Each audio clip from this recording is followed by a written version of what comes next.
Good morning, everyone. This is Djuma Game Reserve and Wild Earth.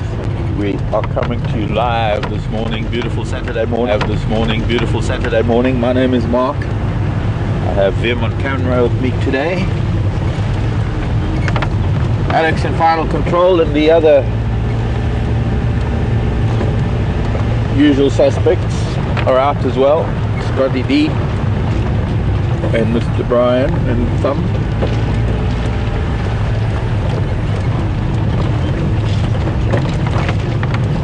It's going to be a great morning. I feel it in my bones. Cool temperatures for end of January. I'm hoping we're still going to warm up in February. Starting to feel like April temperatures already. I have to wear gloves soon. And this morning we are heading up to the northern boundary, and we are going to go a little bit east. We try and see what we're crossing our boundaries for the last few days. I haven't been up to the north or as far east as Cheetah Cut Line for a few days now, so it'll be interesting to see what we might have missed out on. But most importantly, we're going to see what has been in and out of Djuma over the last couple of days. There's only a lot of elephants around, and that's mostly because of the marauders that are fruiting.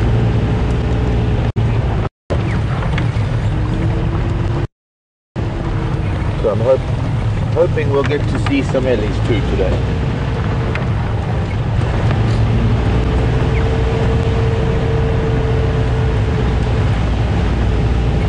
And as we go into the weekend, we're gearing up for our last weekend broadcast. Next weekend will be a sad one.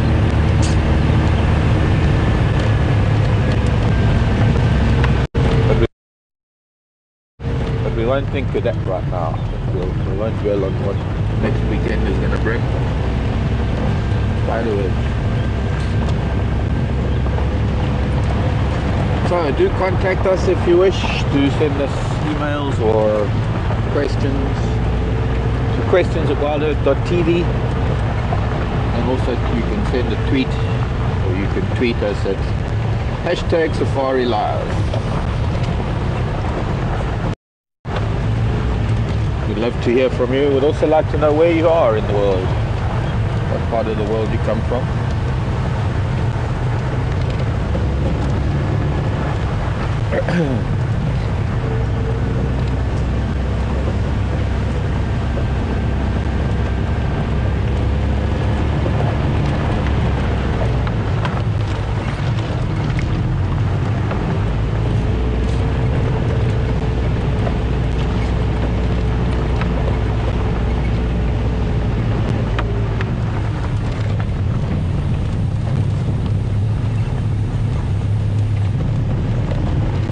So far a lot of hyena tracks off the road, and I'm still convinced that the hyena den is somewhere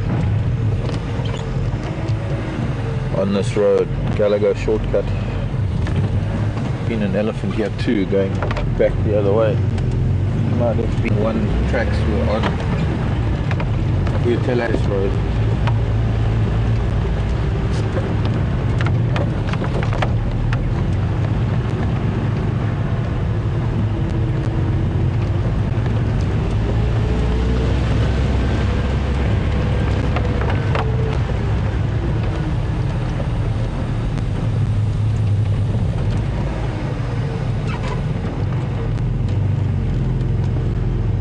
Head down a little bit to the west first.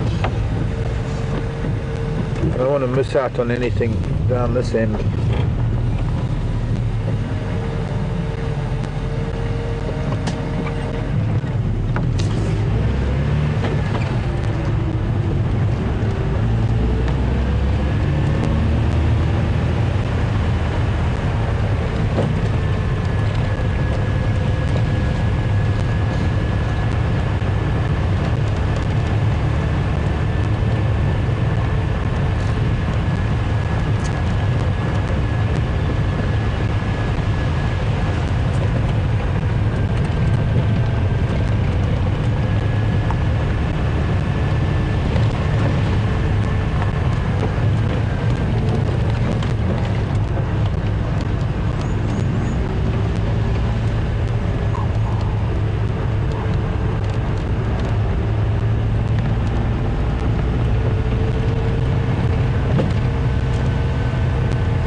Okay, copy.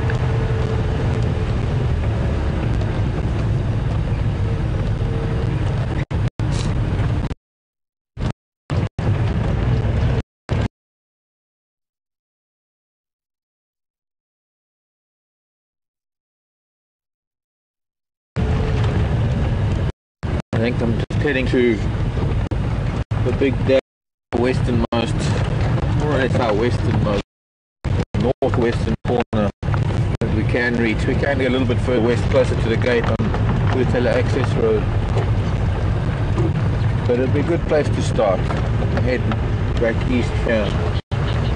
There are a couple of animals that we haven't seen for a while, a couple of species that I'm hoping to find tracks of. I'm hoping to find some signs of them moving around here in the northern part of the world.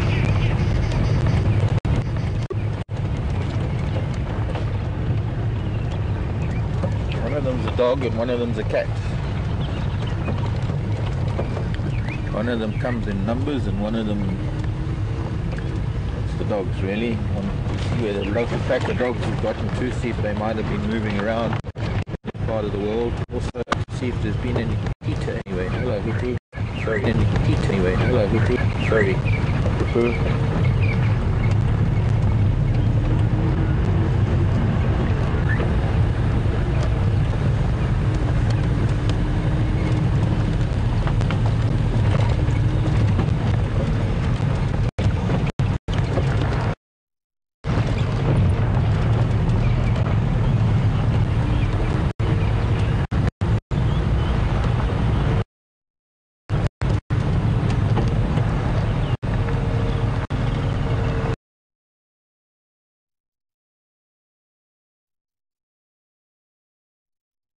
So far only hippos.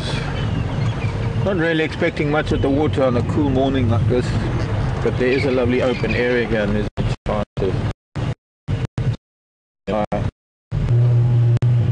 lying around the edge of the open area, waiting for Impala to come by perhaps, maybe. Well, go and visit the rising sun.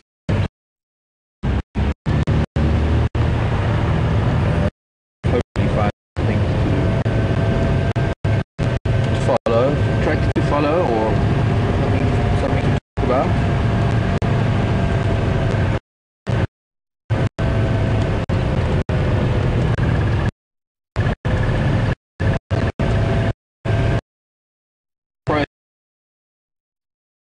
Part of the whole, the actual fun might be.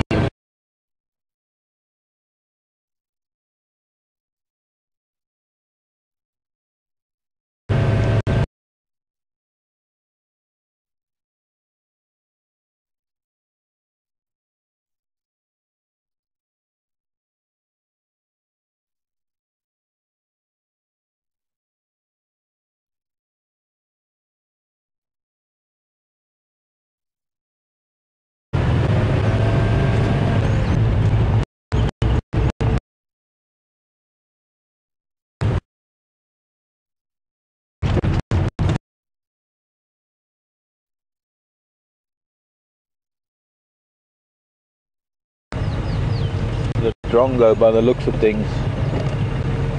Right.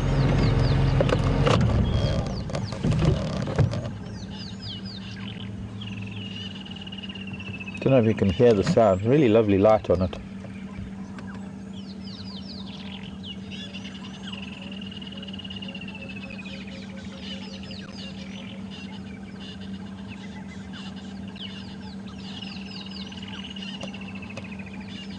Undoubtedly a predator somewhere, or something somewhere that is upsetting the squirrel. The tail flicking is part of the alarming. Draw attention to itself so that others can see where it is looking, and hopefully others can see the predator too.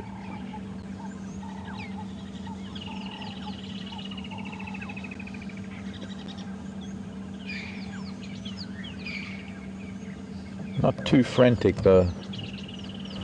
I'm not seeing anything move, and there's no way to get in there. We'll look at it further, but par for the course really. I think 9 out of 10 times we never really get to see what a squirrel is shouting.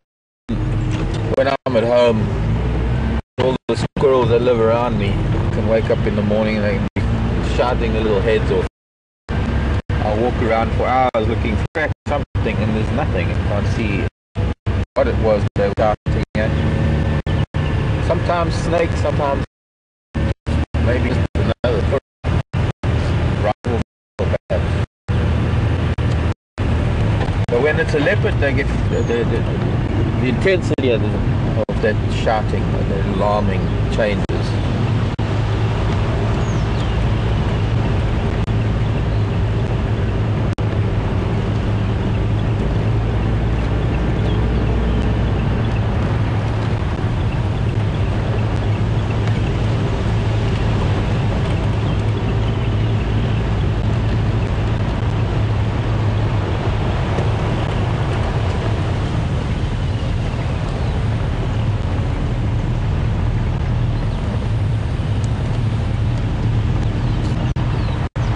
Shelley in Canada, morning to you. First question is, are there any rare plants or animals in this area? Not endangered ones. There are some rare lion tracks coming in.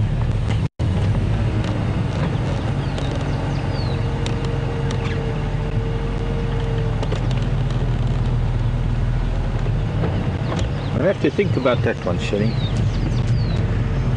We came up Gallagher shortcut and there was nothing there.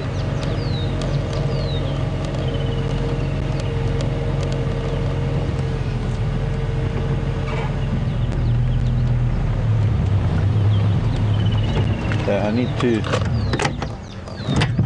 I'll get back to you in a minute, Shelley. I'm just going to walk around. I want to see where these lion tracks came from, maybe see how old they are. Oh, I just unplug it.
I'm thinking maybe that was the Matimbas when they came in the other day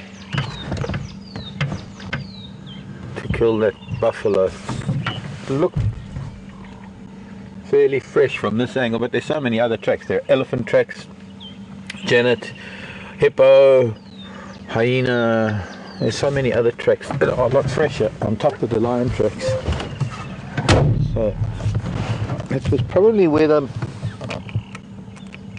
Matimba males came in the other day when they came in to kill the buffalo. Nice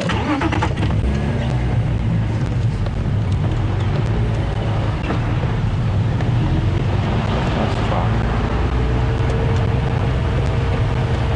So, rare animals, not necessarily endangered, was pretty much... Let me think, rare animals...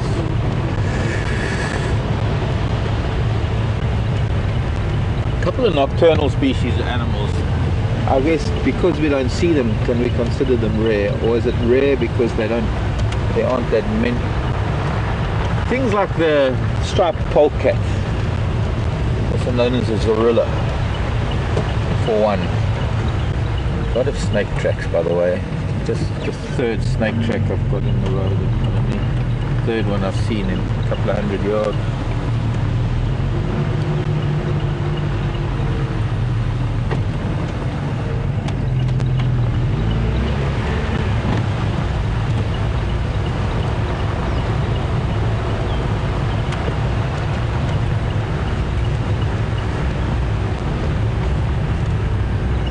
the serval, I think. That's an animal that we don't. It's quite rare. Serval and caracal. Another snake track, make 4. Large African rock pythons are quite rare these days. We saw that one in the weaver's nest, of course. It sadly got killed by the weaver birds.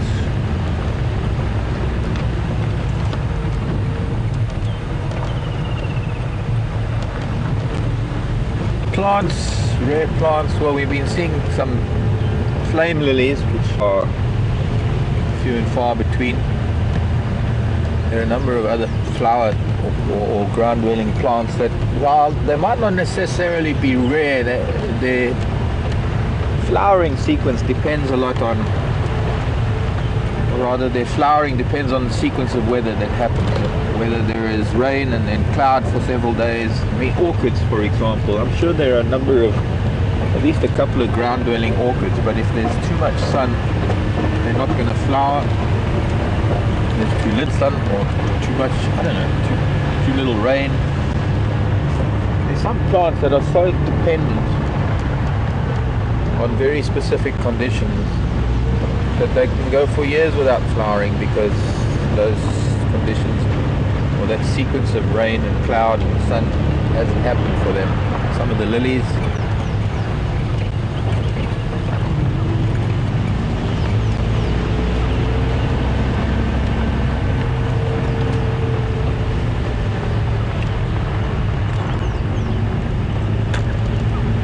and of course I guess I could think of probably a handful of, or a number of trees that are rare here but not necessarily rare elsewhere, because the area that we have to cover, this part of Djuma, might not have the right soil types, doesn't have permanent river running through it, and some of the trees that one can consider rare generally growing along permanent rivers.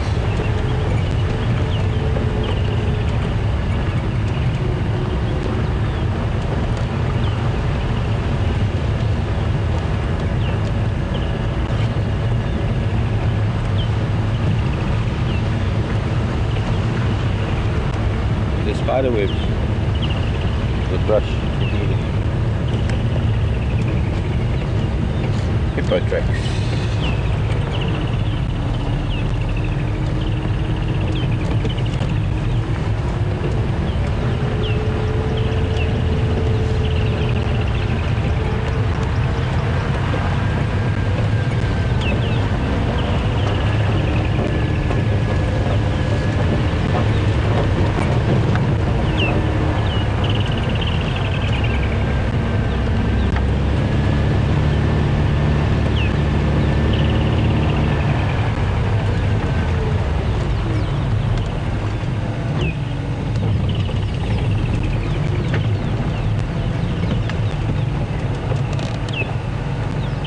Small leopard tracks, that looks, but they were in the sand when the sand was wet, so they're not very fresh. That's the kind of track, kind of Karula's size track. We've been seeing so many male, it's been a while since I've seen the female leopard's tracks, but they're not very fresh, but she must have been here.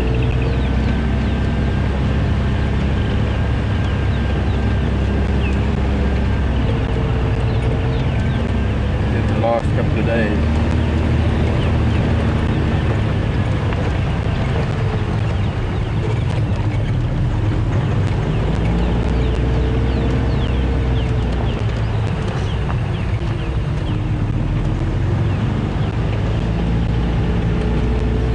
Morning, Cindy. Cindy is in Tennessee, and Cindy wants to know the difference between lion and leopard tracks.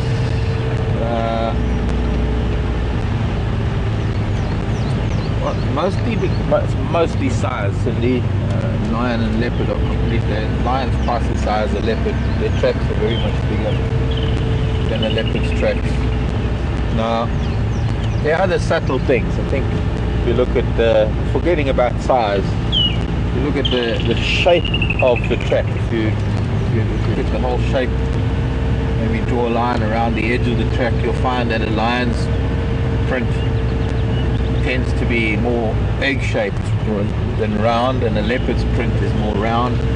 And the same goes for the toes of the track. When you look at the toes of a lion, they tend to be more egg-shaped, more oval. And when you look at the toe prints of a leopard, they're very round toes. But size, I guess, mostly size. There are comparisons between a leopard's track and, of course, young lion. But then when there are young lion, you're invariably going to have adults with them. So, and other than that,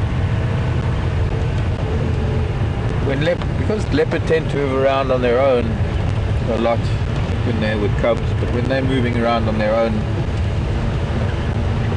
their tracks are quite distinct. There's never other tracks around the way and roads. I guess invariably when you've got lion, you've got more than one, and that's, I suppose, what I'm trying to get at. This is hippo tracks on the track heading straight line. So I reckon we're going probably up to buffels of them. Maybe we'll have to stop at buffels.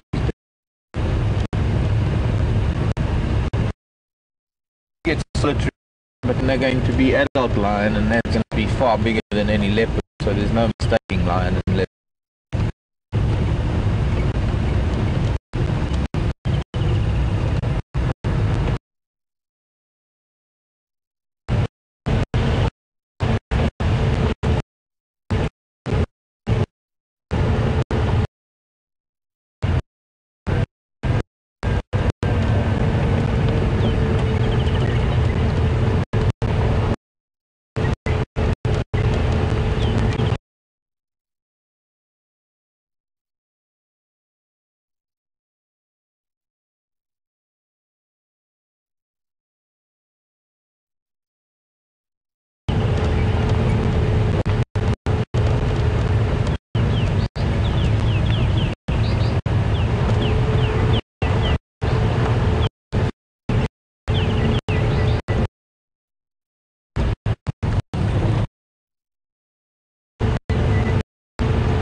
It's a nice and crisp morning. We were all quite cold coming into work. On these open vehicles, I mean, it's not very cold here, but with the wind chill factor on the open vehicles, it tends to stop here. It's a viewpoint. Brian can already is showing you a little bit of the scenery out to the east this morning.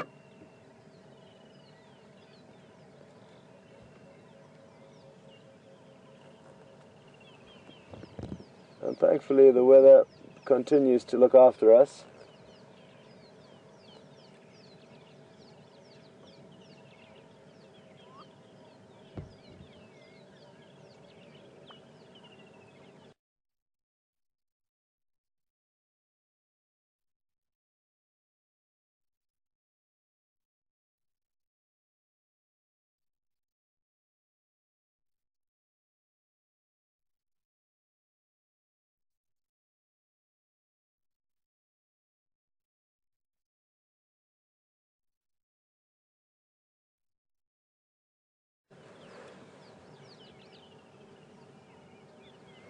Okay.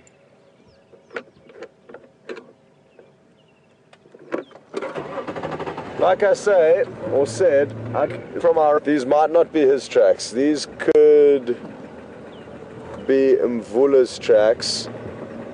He's actually Kunyuma's father, because he was also in this area last night and didn't see any of his tracks leaving where we saw him yesterday with the kill. So it might just be worth following these anyway, just to see where they head. The thing with following tracks is, even though they may be from early last night, the leopard could have made a kill 100 meters away. Even if they're 2 days old, the leopard could still be nearby. So these are certainly from last night. How early last night is difficult to tell. I'd have to really get out and have a close inspection. But what's important is that we know that a leopard moved through this area, and we are following in its footsteps.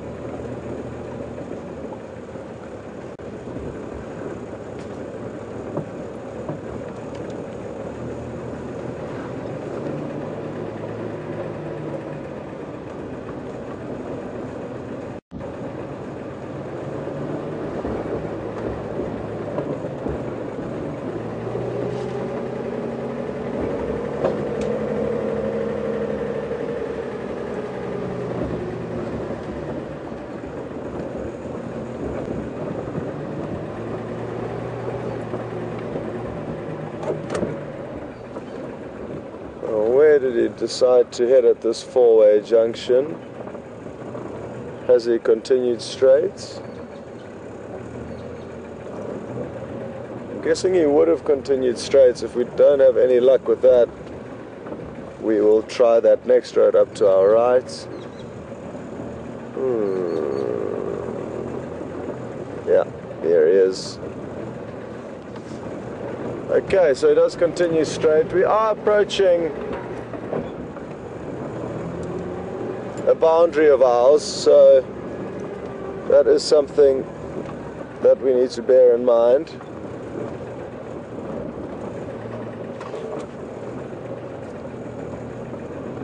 Because he may cross out of our property, but either way, we'll follow as far as we can.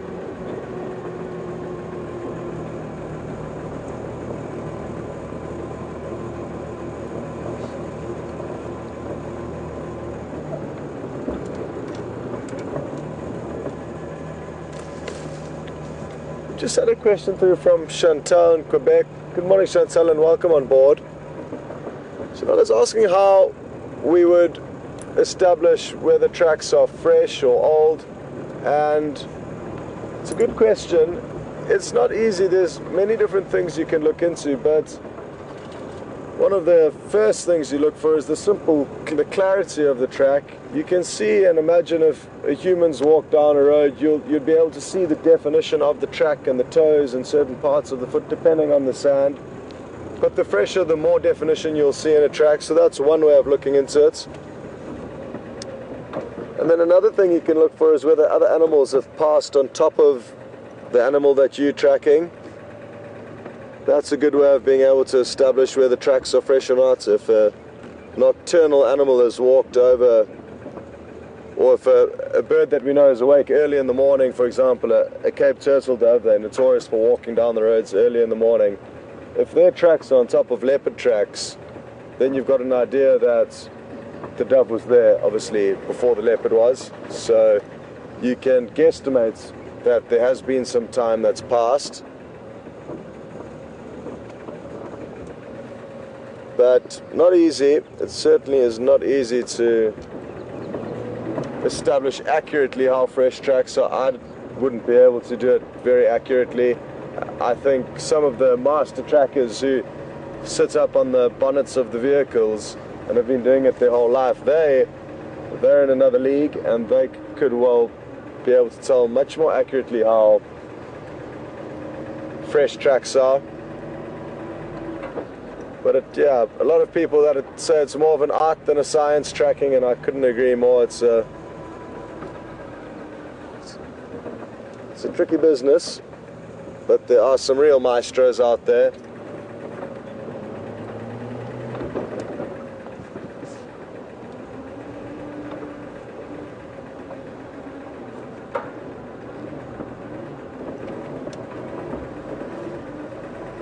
What helps us is that because we are out here daily, we've got an idea where animals are, and because there are vehicles often driving roads, it's cleaning the slates, so it helps us to establish where the tracks are fresh or not, because we've got a lot of intel from that area, or from this area.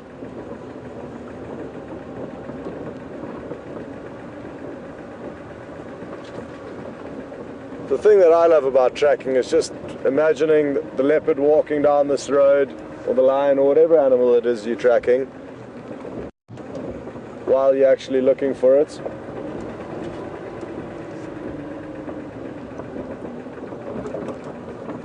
Still going down here, and just before I arrived here in the Sabi Sands to start working for Wild Earth, I was told that Mvula did have a young zebra foal kill in a tree in this clearing that we're approaching now, so it is an area that he has been known to move through, if it is indeed him.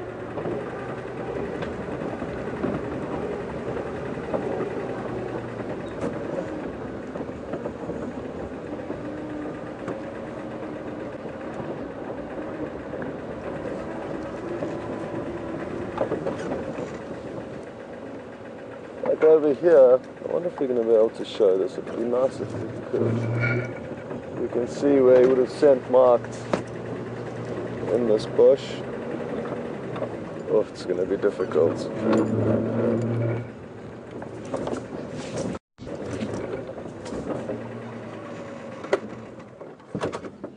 Let me try and get a stick and that way be able to show.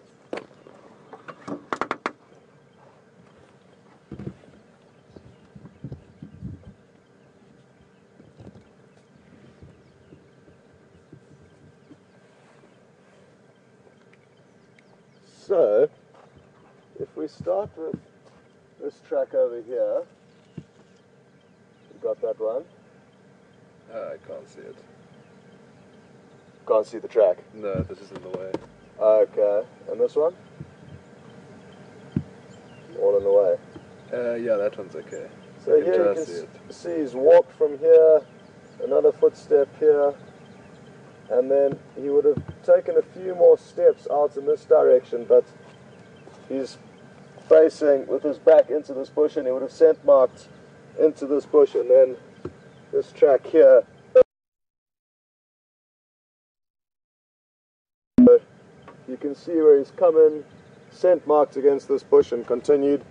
And for me, that's one of the beauties of tracking, is that you can tell that he's scent marked in that bush even though we weren't here to see it. And our imagination can do the rest of the work for us.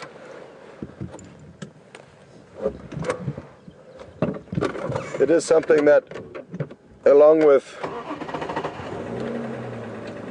the smell factor of being out here, that we cannot get across to you very well or at all.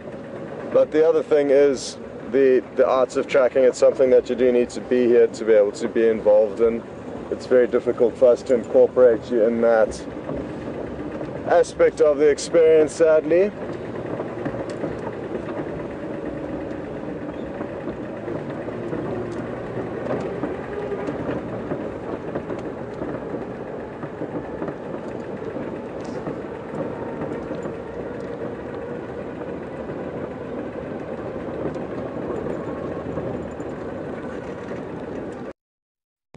You still continue down this road, and what will his next move be at this junction? He can either go left or right, and it appears that he may have gone left.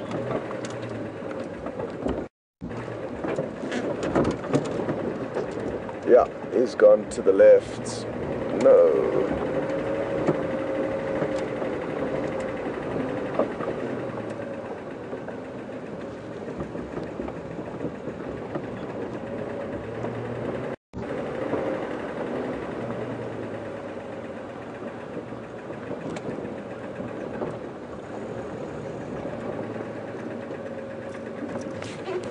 Okay.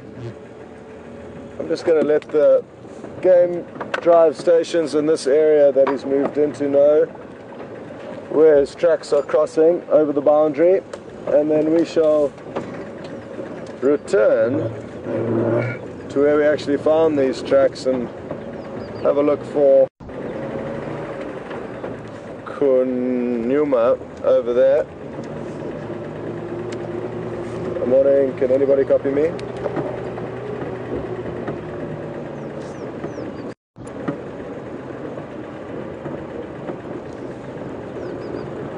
Very good, it's Scott here. Just to let you know, tracks of, in all likelihood, Mvula head west, Melanite.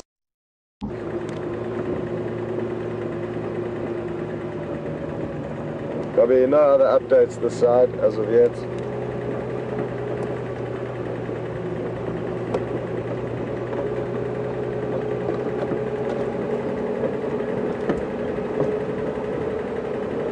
Okay.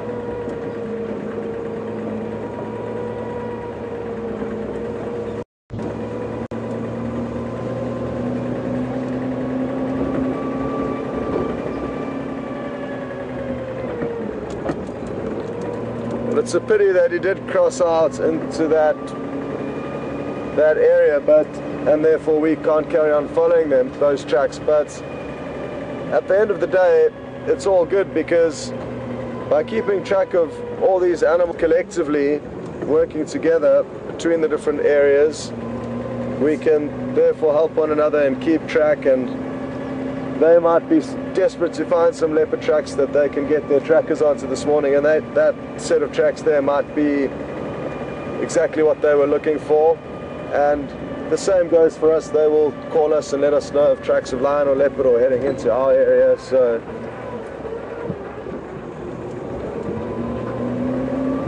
it may not have provided us with anything immediately this morning, but in the long run it'll come round, and we'll be repaid for investing our time here.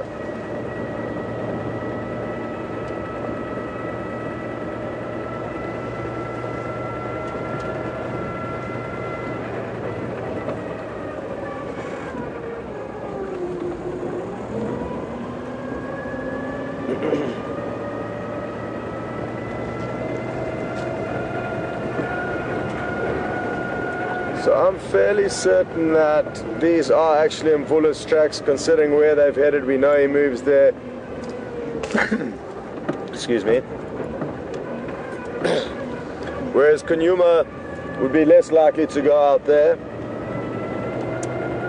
So that's why I would like to head back into the area where I think Kunyuma's tracks may pop out, and it could well overlap with where his father Mvula had been early yesterday evening.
This area is shot in the dark here, but I've just seen a blue wax bull fly out. There's a little bush. And I'm wondering if it doesn't have its nest hidden in that bush, and Some of you may have seen, we managed to find a blue waxbill nest a few weeks ago, or maybe a week ago, and what they do is they build their nest very close to it, just above a very aggressive wasp's nest. And what this does is it acts as a security system so that any predators trying to get at that will be attacked by the wasps beforehand. So it's a really cool relationship that they have. And incredible how the blue waxbill has worked out this free security service that's on tap. You just need to find the wasp's nest in order to get the security and then build your nest above it free of charge. But no luck.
Oh, blessings.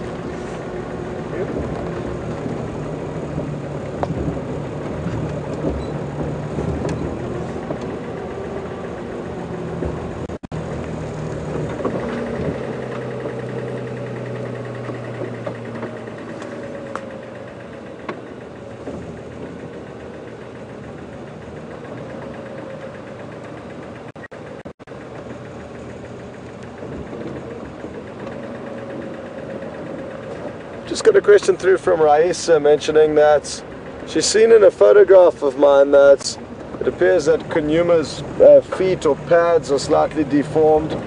I actually didn't even notice that in the photograph, so I must have a closer look.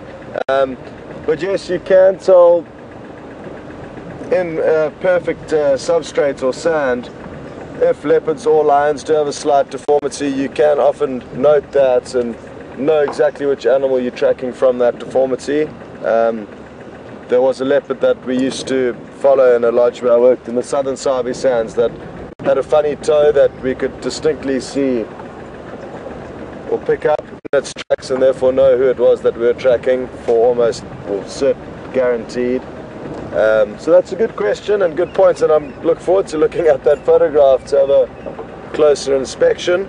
I haven't noticed anything as of yet in terms of actually when we are tracking, but again, I am not a professional.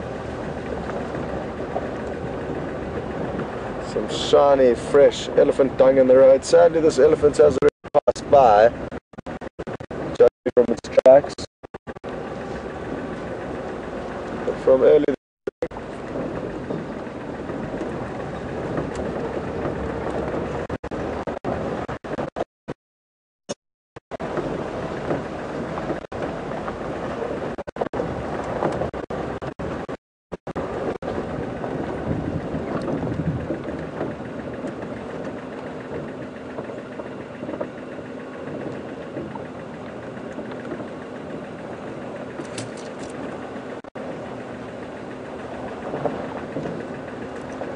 Now, I was hoping to find a set of leopard tracks heading in the opposite direction. I can still see tracks of the other leopard that we initially followed in Vula, in all likelihood, heading up this road, and I was hoping to find Kunyuma's tracks coming back. But he could well still be in this block to our right. It's a very big block and he could be bunkered down in there.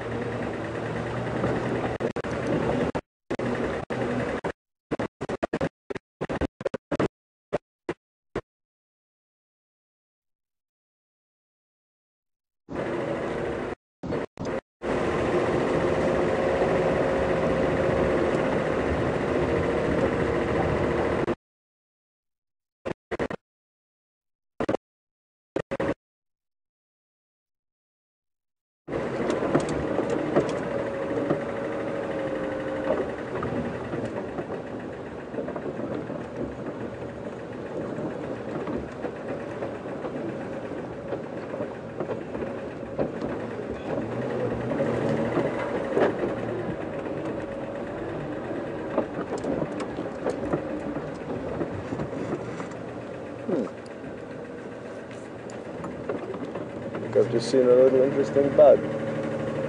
Let's see what this creature could be. Is it a bug? Is it a bagworm? Is it a leaf? Can you see this funny little...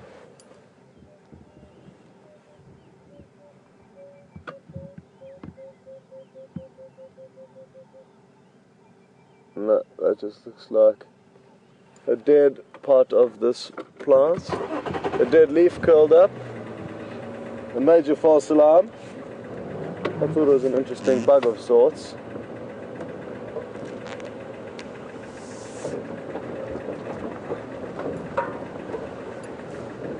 Would have had to call up Mark for some of his incredible knowledge on the smaller little critters out here.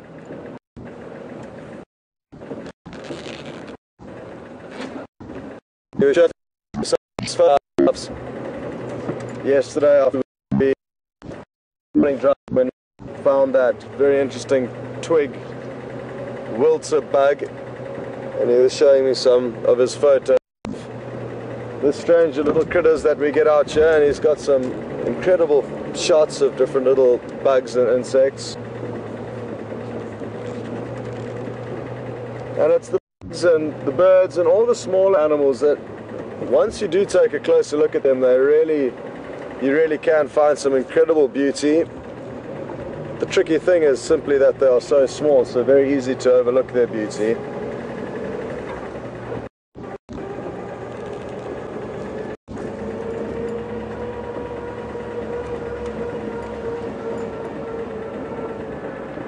That's one of the beauties of walking safaris as opposed to being in a vehicle. You tune in a little bit more with nature, and you're obviously moving very slowly, so relative to a vehicle, so you get to see a lot of the smaller things that you typically battle to see when you're in a vehicle.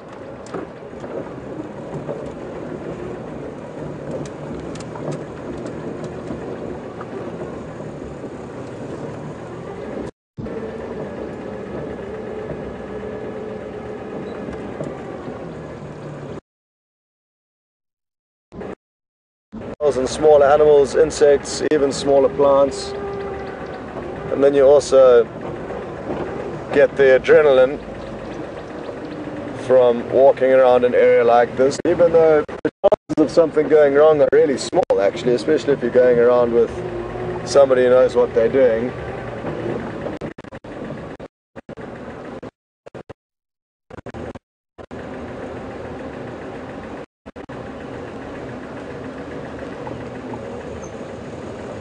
But the adrenaline and feeling it walking out here really is wonderful.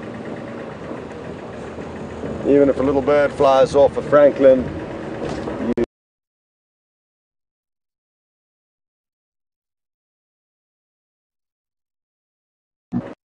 you skip a few.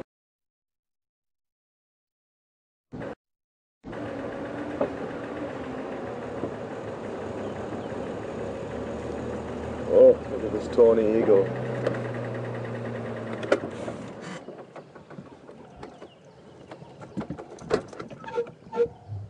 Copy. There's a beautiful tawny eagle. It's going to be difficult. Should we try and get around the other side of it? Well, let's start like this, and we will try and move across to the other side of it for some sunshine, because at this rate it's just going to be a silhouette. So still a beautiful shot and beautiful bird. Oh, there we go. Brian's fixed it with some cameraman wizardry, and it is no longer just a silhouette.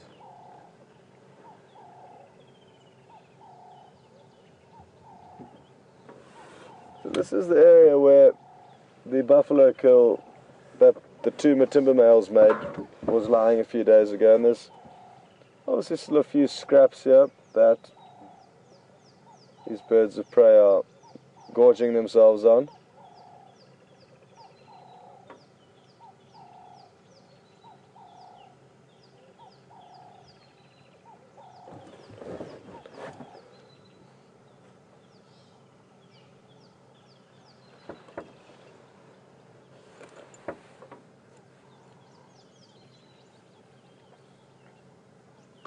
And in the next half hour or so, I'm guessing a lot of the birds of prey are going to start riding the thermals and then looking for food.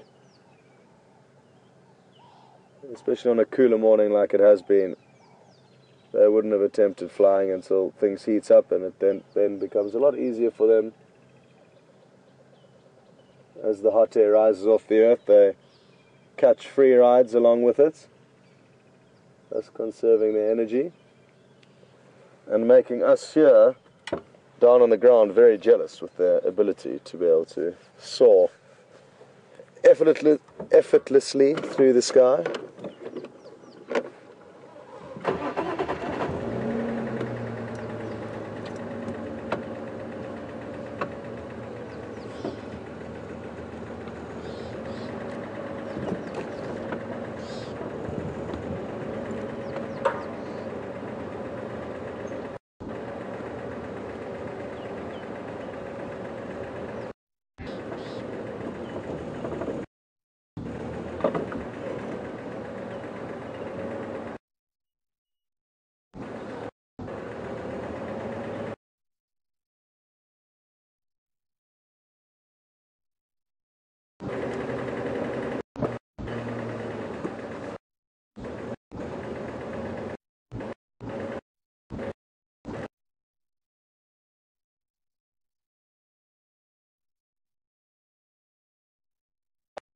For me to explain a little bit about walking safaris and what they entail and where you can do. And there's many different types you can do. You could do a very basic walking safari, and that is basically if you were in an area like this, guests typically spend 3 or 4 nights. During your 3 or 4 nights stay, you could ask to maybe use one morning or one afternoon. Instead of going out and drive, you can use that opportunity to just do a walk. And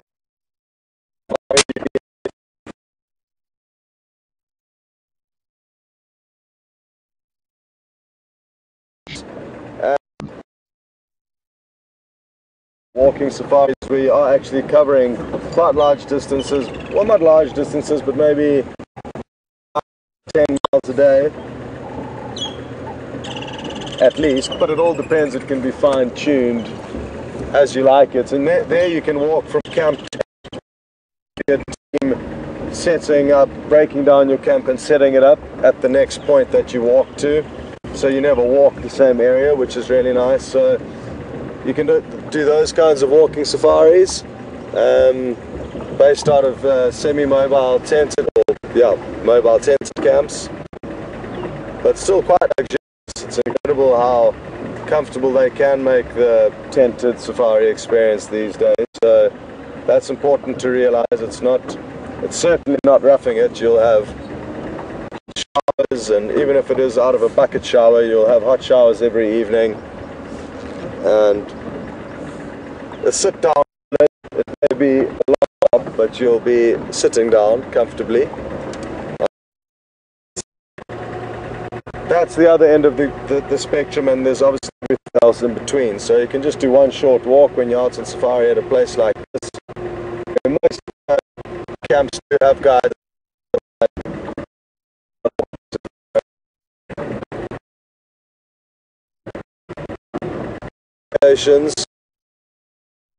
In an area like this relative to driving them. So try and make sure your guide does have that qualification, because it is that they've gone through the necessary training.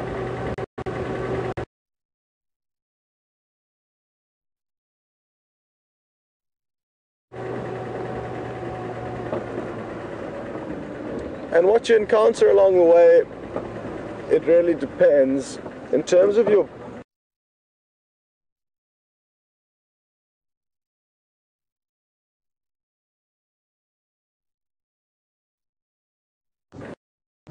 you may not see nearly as much in the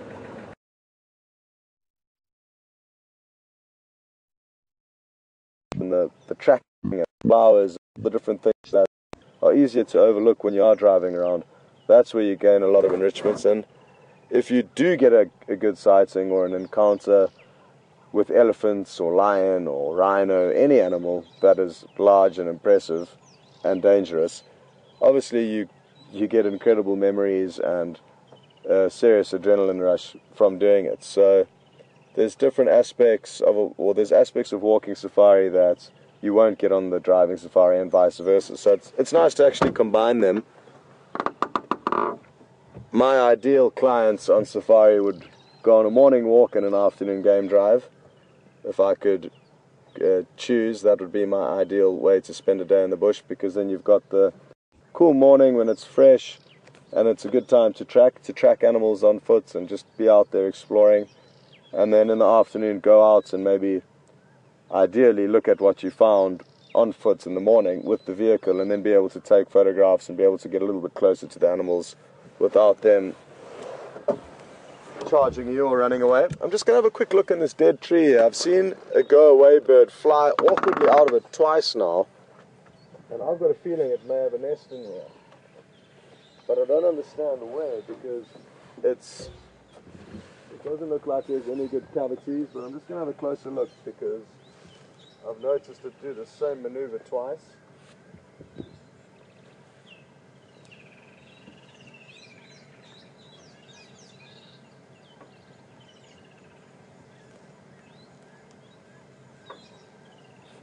Where is it coming out of?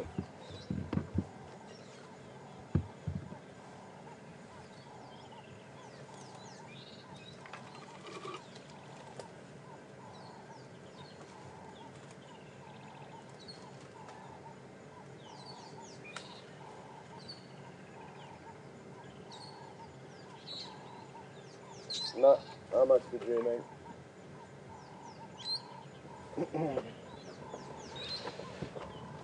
Worth an inspection though.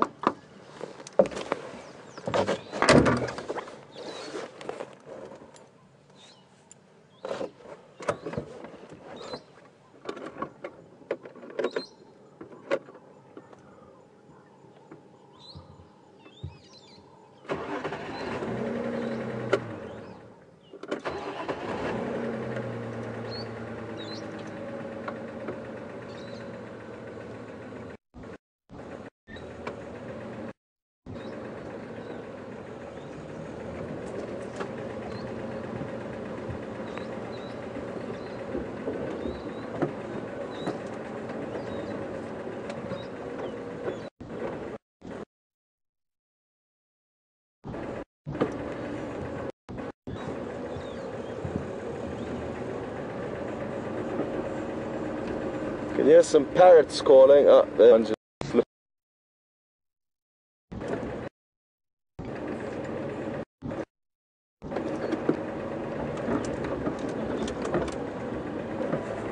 At Twin Dam, the Pan Road, tracks of Mvula, you can tell them crossed west over Balanites, and tracks of Kunyuma from Shibam Road, Philemon's Cutline, and of Mountain Dams, Chilapan, heading south.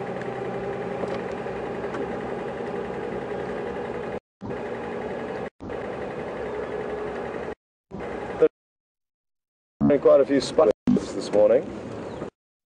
A little bit. Thankfully, it's not too bad for now.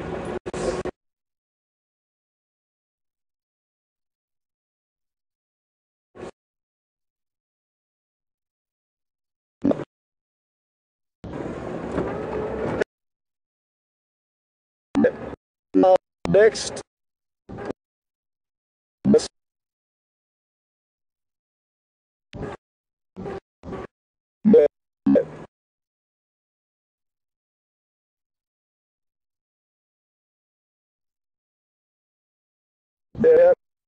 If in a marula tree, it's far away, but it's in a small clearing, so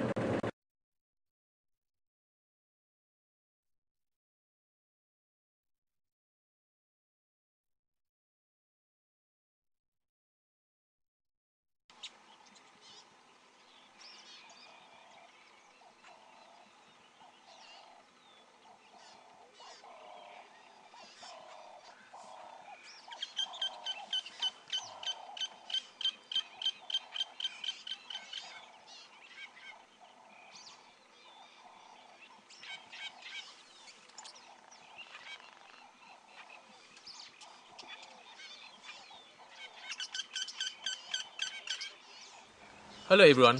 Being out in the bush and being out there live has its technical challenges. We're experiencing some of that now and are working on it as fast as possible to get it sorted and get you back on the vehicle with us.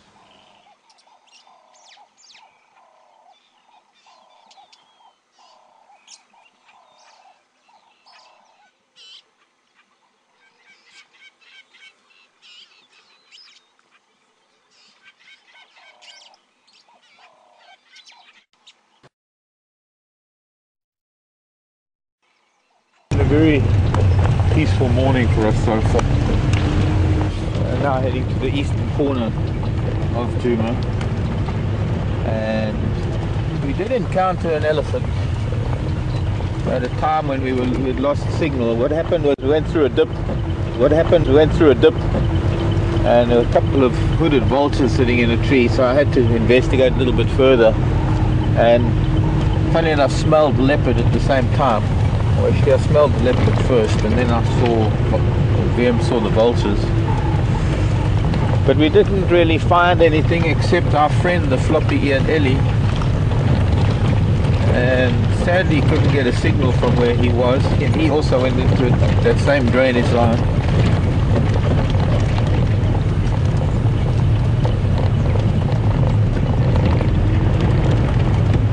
Not as serene and as peaceful as he was the other day when we first met him. He actually sauntered right up to the vehicle and gave us a good sniff. I think his trunk was just above the hood of the car. Landy, it's not a car, it's a Landy. And then he came and tapped to my door and then whirled around and stomped off. Oh no, sauntered off.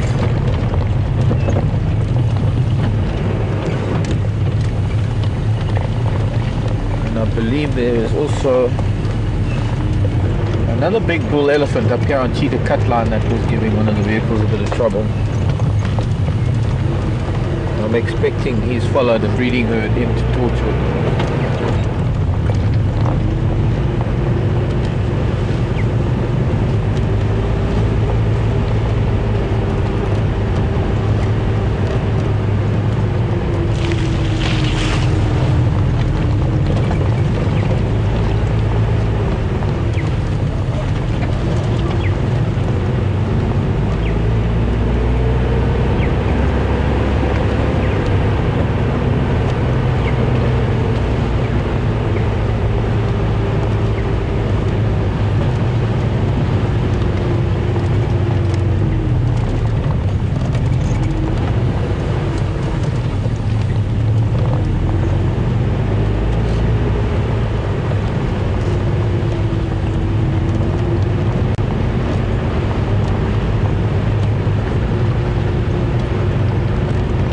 Friday, Saturday.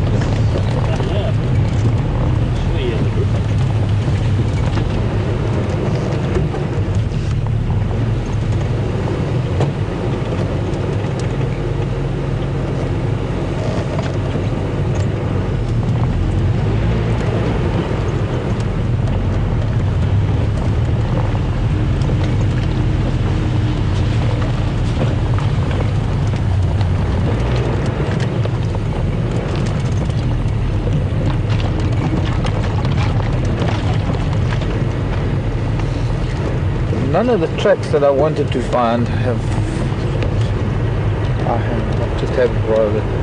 rephrase it. I haven't found any of the tracks. I haven't found any signs of any of the animals I was hoping to find some tracks of.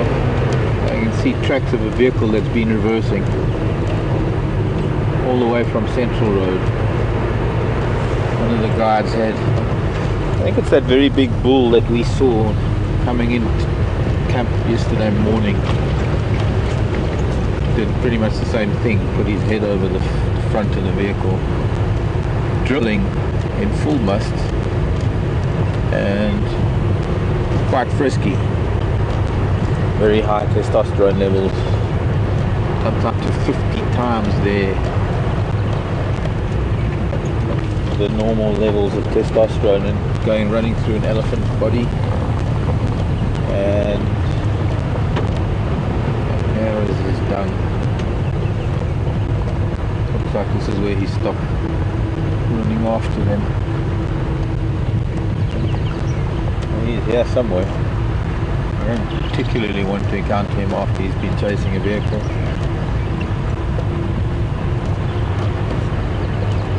But I heard that he's followed a breeding herd somewhere into torture.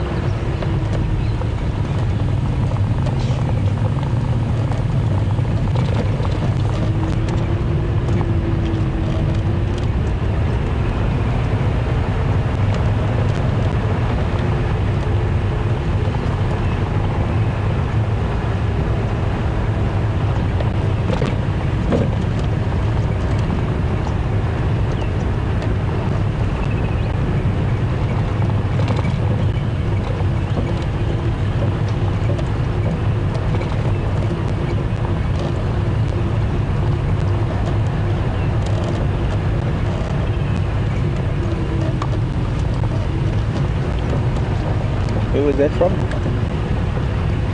Linda. Linda in North Carolina. Morning, Linda. Thanks for your question. And Linda's referring to the grasses that are in bloom at the moment. The grass heads, in some cases, especially in certain light, when we look into the light early morning, Linda's saying some of the grasses appear to have a pinkish hue, wanting to know if that is their true color, or if it's just the light or the camera. It is their true color. It is pretty much, Linda. There are some that are particularly pink, some of the panicums, but there are some that are very pale pink, and there's some that when you see them on their own they don't look like much, but looking across a patch of the same species of grass, collectively they do give off a pinkish to purplish hue. It's not only the flower heads, but in some cases the seed heads after they've flowered. Best time for them in the early morning. We will try our best to the next couple of days before we go try and catch some of them.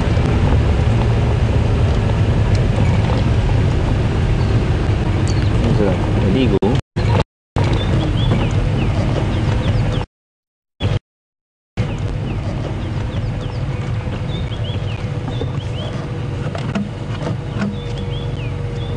Oh, he's off again. I think that might be a booted eagle, or it could be a lesser spotted. I don't know. Not a tawny eagle. Not a. And it's definitely a true eagle. It had feathered legs.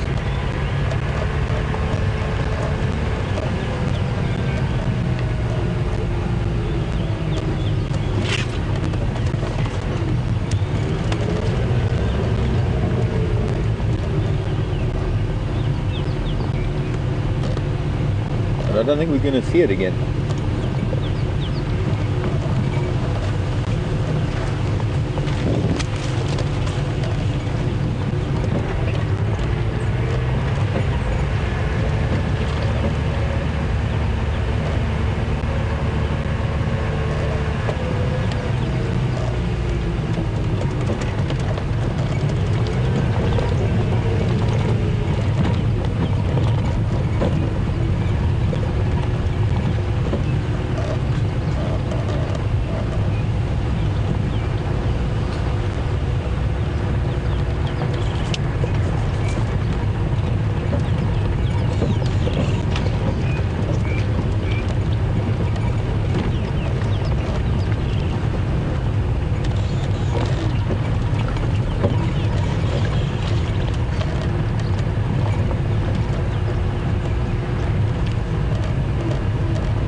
No eagle.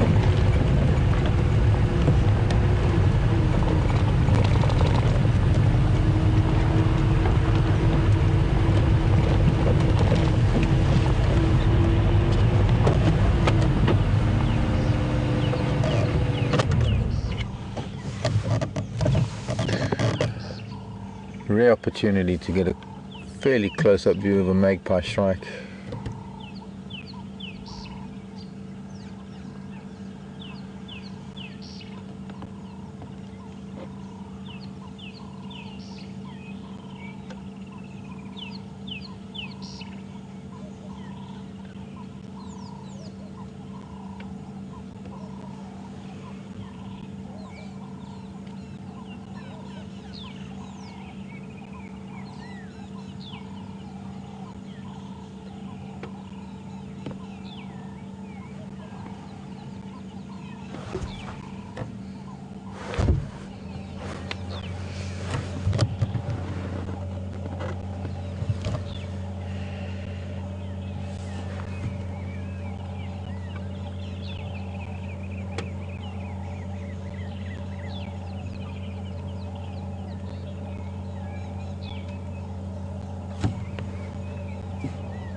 quite a few of them around because they do live in family groups, these shrikes. There are a number of other shrikes as well that live in groups. There's the white crown shrike and the smaller helmet shrikes, two species of smaller helmet shrikes.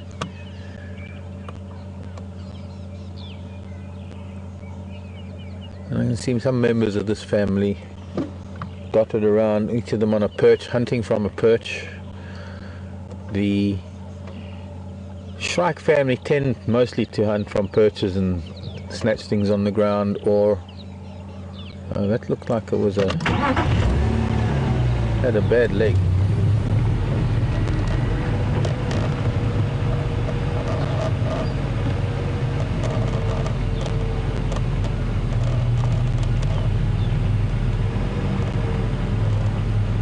The bush shrikes glean a lot of insects from branches and from leaves, catching small reptiles and things within the trees. A lot of the other shrikes hunt from perches.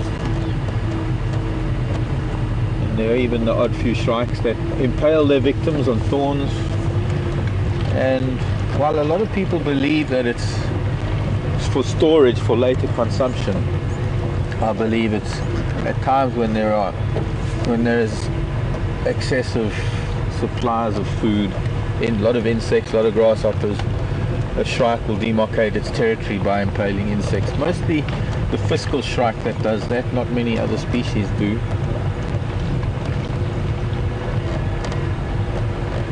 But when one considers what part of an insect the bird actually eats, which is the insides of the insect and the hard chitin exoskeleton of insects, sort of regurgitated in pellet form, much like an owl regurgitates a pellet of fur and bone. There's no nutritional value to an insect that's been impaled for a few weeks. It's just a dry shell. Sometimes you even get small amphibians and reptiles that get impaled, and they dry out pretty quickly. I can't imagine how a shrike would be able to consume that. Mummified amphibian. So I believe it's merely a territorial display. It's a warning to other shrikes that the territory is occupied, that insects are taken.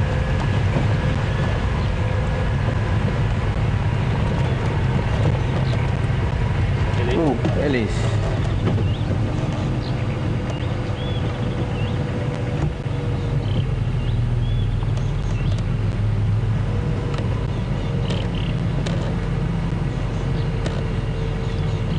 One elephant so far. Looks like a fairly young ellie. There's the family.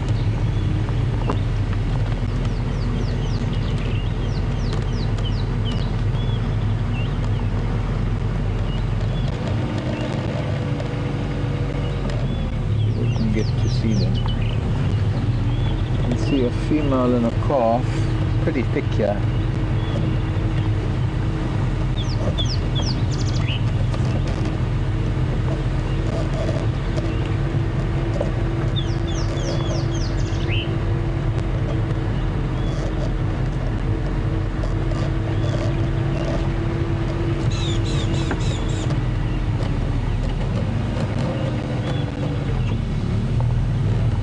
Might have to turn around.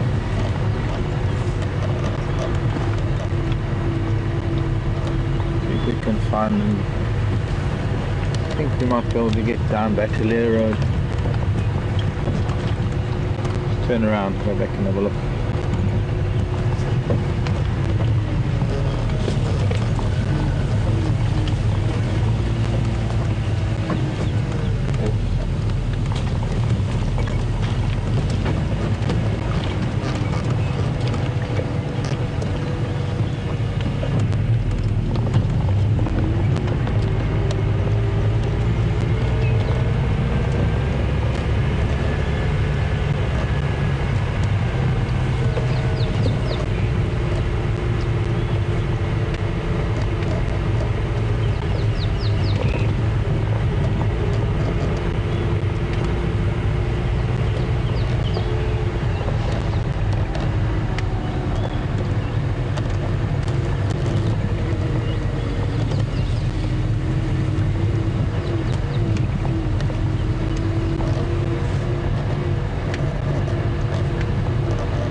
find who it is first.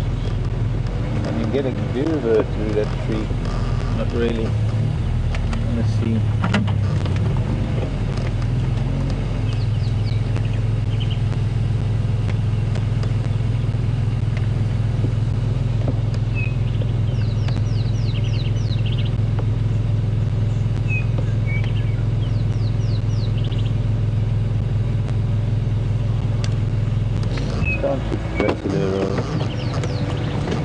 Oops.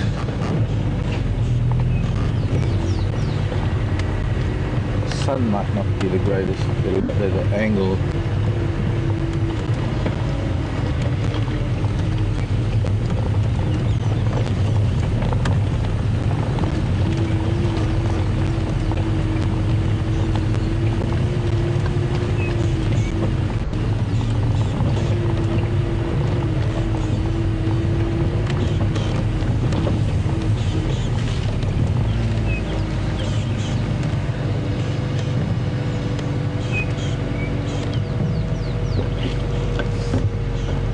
Oh, right next to us.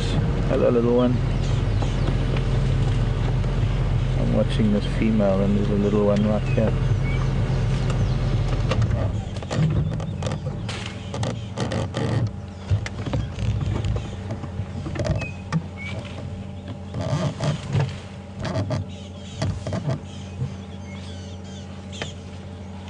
Another female and calf up ahead.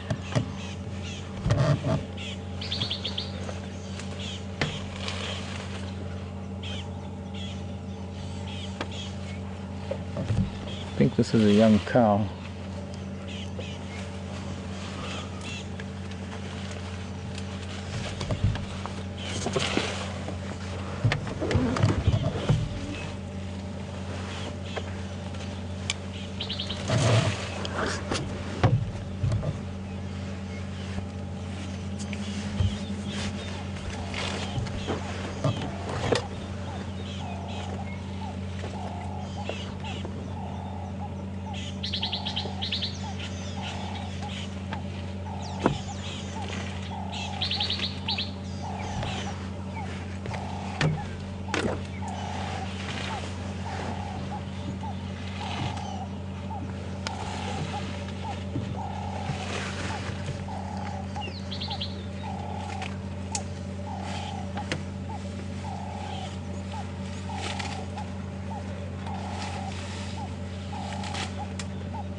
At least 2 or 3 calves playing further on.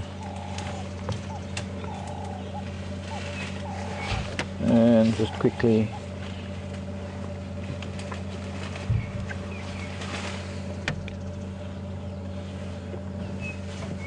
I'm amazed at Scotty's perseverance. Suddenly there's action. We've got things, Scott's got something to see as well. And we're going to have, hopefully this whole herd's going to come out in front of us. There's a very big matriarch that's about to come out onto the road. Big old, well, I'm not allowed to call them old.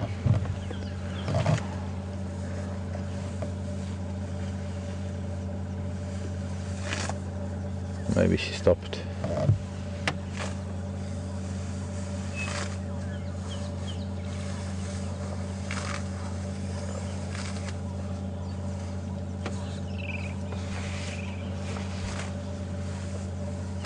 Drakensberg Battalier, Drakensberg Junction.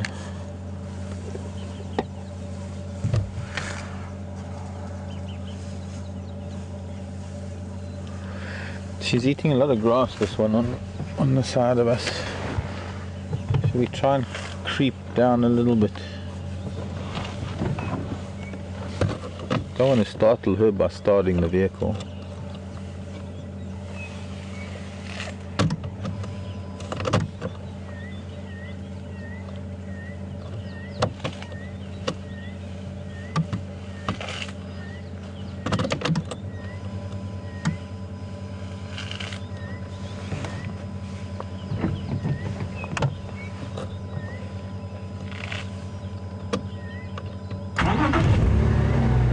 There we go.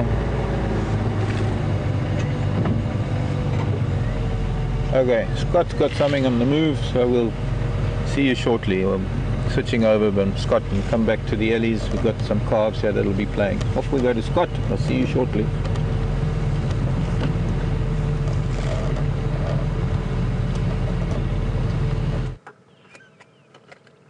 Welcome back, and we've hit the jackpots again, this time thanks to Brian.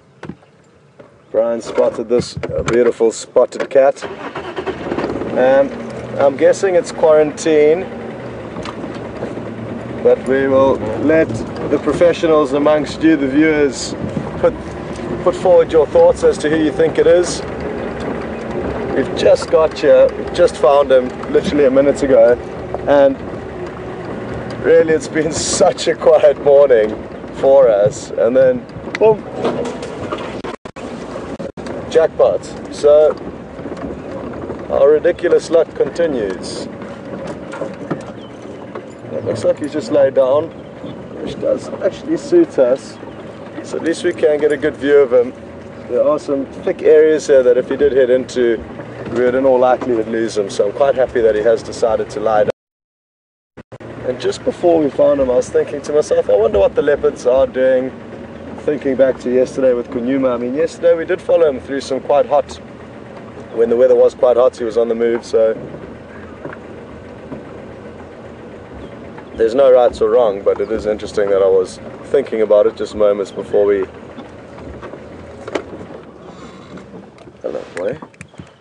He looks quite excited to come and say hello to us.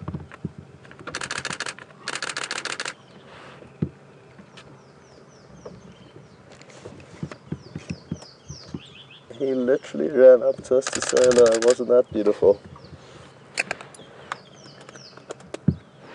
How did that look through the camera? That must have been great.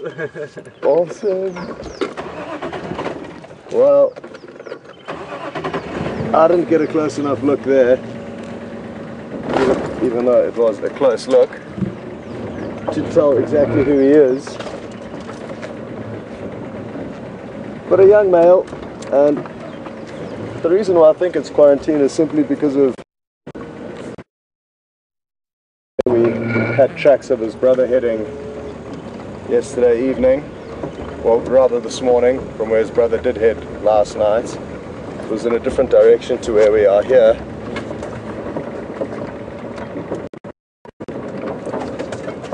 Haven't seen quarantine for a while, maybe that's why he ran up to say hello.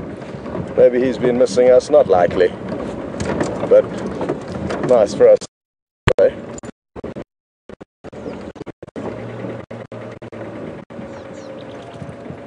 I must just call this in on the go. Let other people know.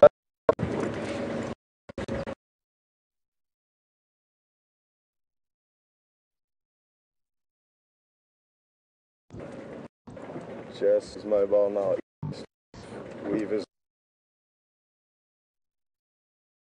South of Ghana.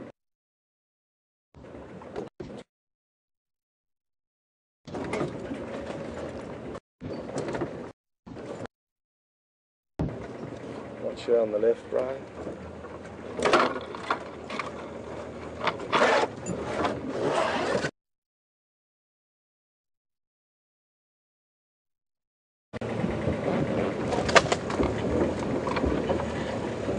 He looks hungry, and that's a good sign for us that he may keep us busy for the rest of the drive looking for some food. Oh, sorry. A few holes here that I didn't see. Just need to go over carefully to prevent losing Brian, because without Brian you won't have any images. So it's very... Hi everyone. I'm sitting quietly with the three calves, and there's a lot of pushing and shoving, and there is one little boy, the one on the far left, who is being a bit of a bully, and he was bullying the one that's gone to hide behind the bush.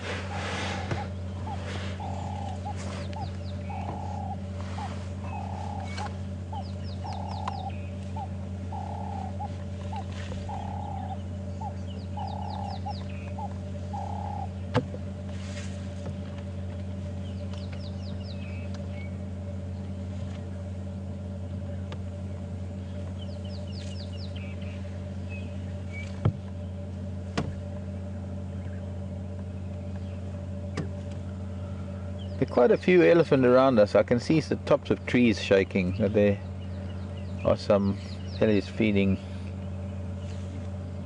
this little one. They're throwing plants around, throwing sticks and twigs.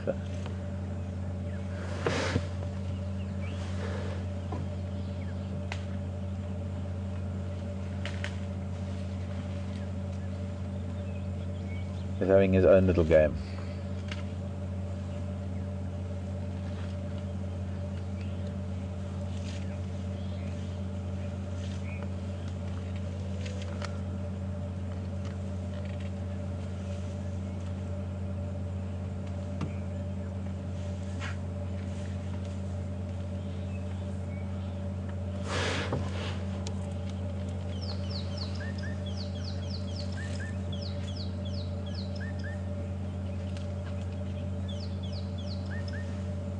Sounds like Scott's got Kunyuma.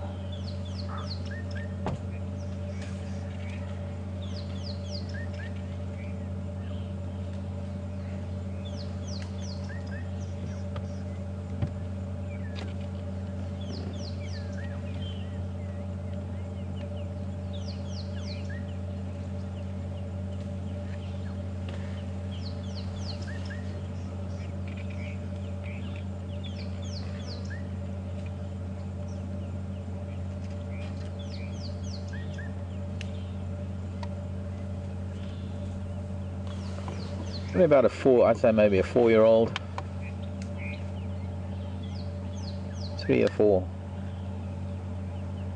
All 3 of these calves are about the same age. So it's not unusual in a herd with females timing their estrus. It just happens naturally, really. I don't know how many times I've heard from women who have been in all girl accommodation. Here comes the big mama now. Every time I say that, she stops. She's just wandering around from tree to tree. But you know how it is in a either girl housemates or girls who room together in college or varsity tend to all menstruate similar times. Kind of the same thing in animals. And usually have calves of similar ages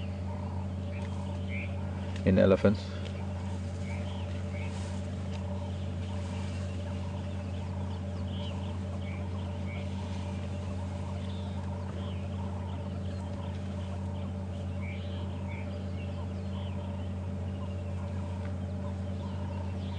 Let's see if we can move forward again. See these 2 little boys having their wrestling match. They always seem to manage to do it behind bushes. Oops.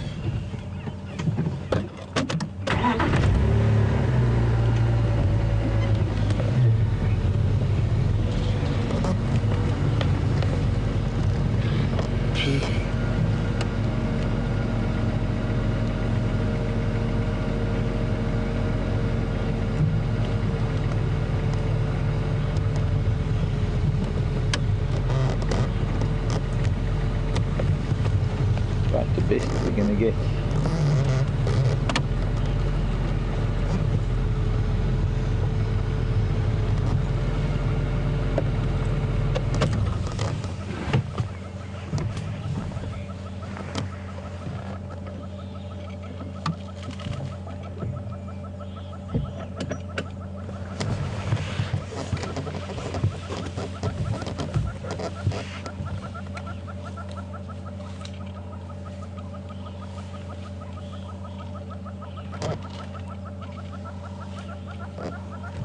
Hello, child. Children. Ellie children. It's wonderful. There's another middle-aged, or rather early teen, not middle-aged, but a mid-child, a tweenie, further down the road. Come out, children. Come out and play in front of us.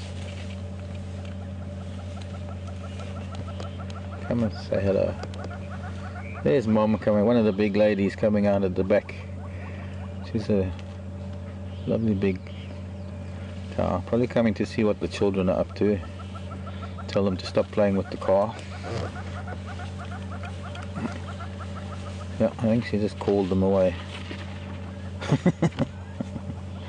Little nursery group.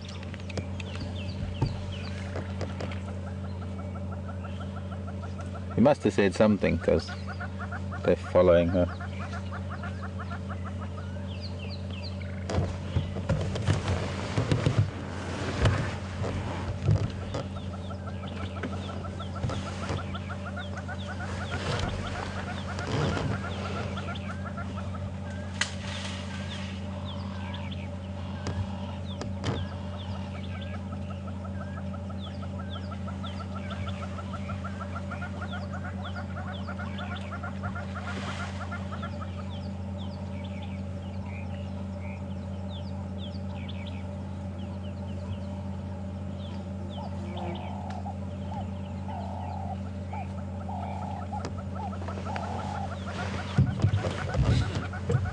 Try and move forward again. Let's see if it will work if we just use gravity drive. If it will take me there, come on.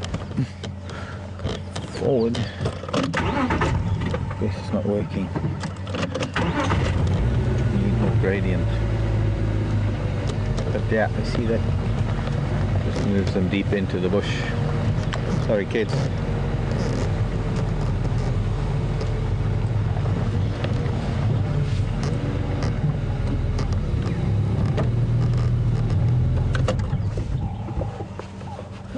All three. It seems like Grandma is the old lady, not old, the big female. She's the boss. I guess she's the teacher, she's the guardian today.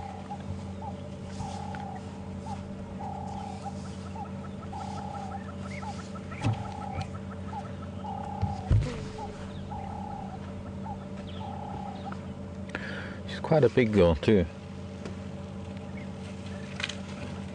Mustn't call girls big. What? Mustn't call girls big. She's big in body. I didn't use the F word. I said big. She's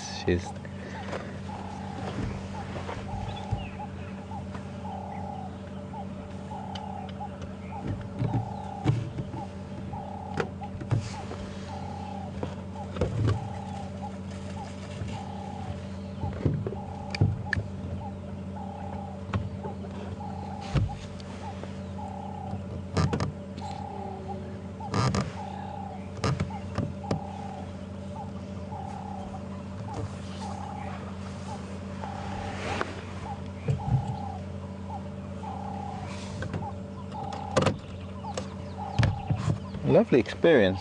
Hope you enjoyed that. We're going to see if we can still see one or two of these other moms since the big matriarch coming out from the woodwork. Okay, Scott's got some good action. We'll go to Scott. We'll see you in a bit.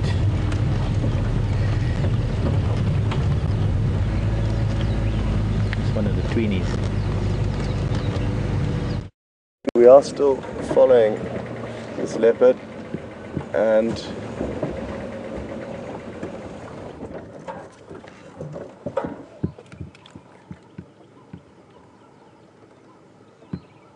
he did lie down for a while. There was a small herd of buffalo in the area that he stopped at.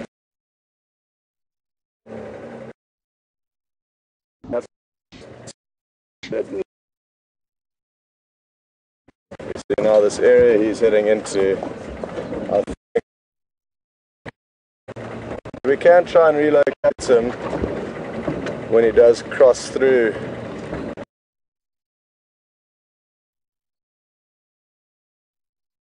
this riverbed that he's heading down into.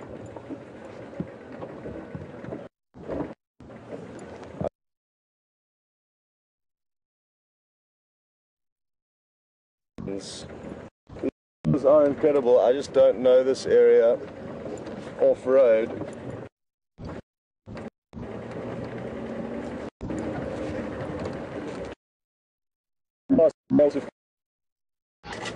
I am concerned that we will not be able to cross here.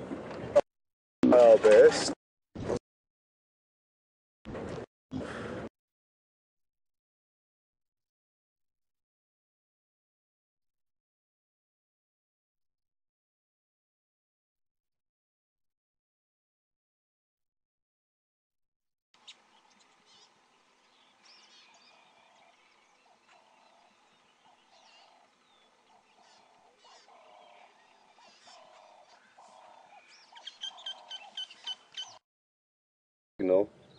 And more importantly, we have the leopard. Copy. So thankfully decided to lie up, and I wonder what vehicle does come here. It'll aid in being able to stay with him, and one of us could potentially loop across that riverbed if he continues to head that way. Huh.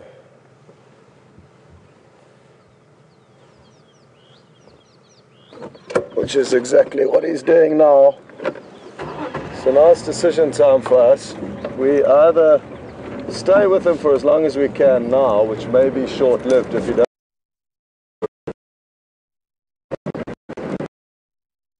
cross this riverbed, or head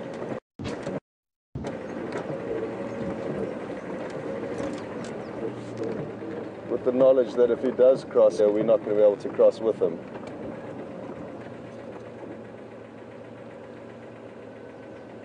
I think we watch him for as long as we can from here and then around to the other side of this riverbed. Because there is a road that takes us quite close to it. Yeah, let's do that. Okay, hold on. We're going to have to try and get as quick as possible.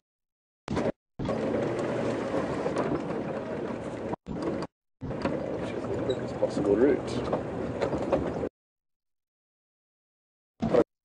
Line, but I will try and relocate.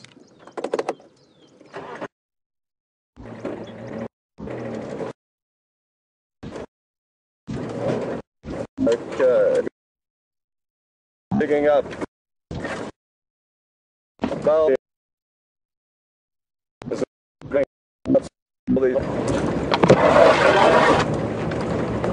okay.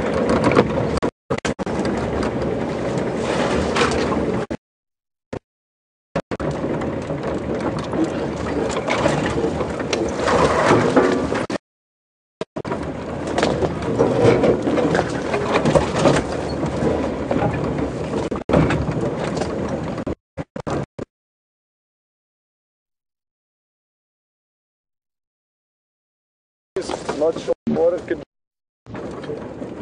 but there's other power, or any of our power, out here in the field to fix that, so... Sorry. I do apologize though, but at least we are finding some great sightings of various animals in between all these.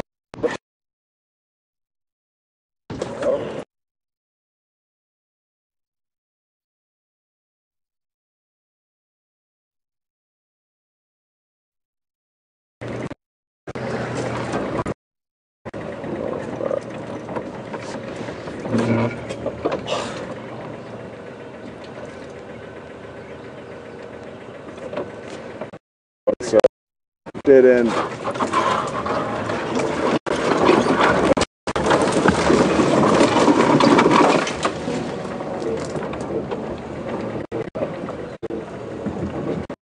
Well, this hasn't proved out to be the best route, but oh, sorry, these things can happen.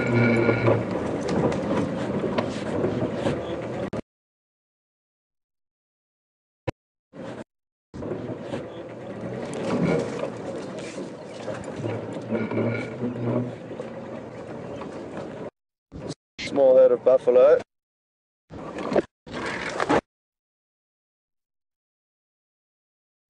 But sadly, we are not going to give too much attention.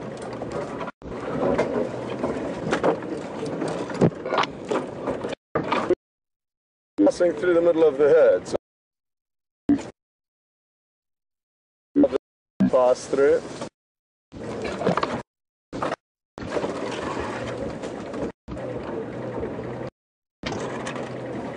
Sorry chaps, we are in a bit of a rush.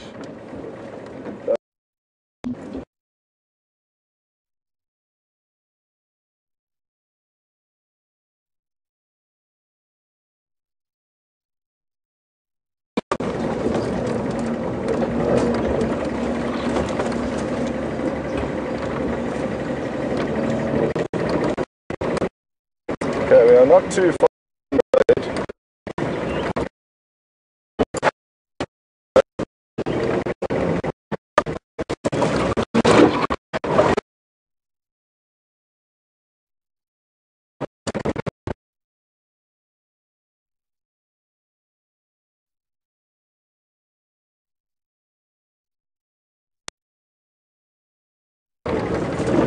This may have been a little bit of time to get around because he still did have some distance to cover in that riverbed before he would pop out. So,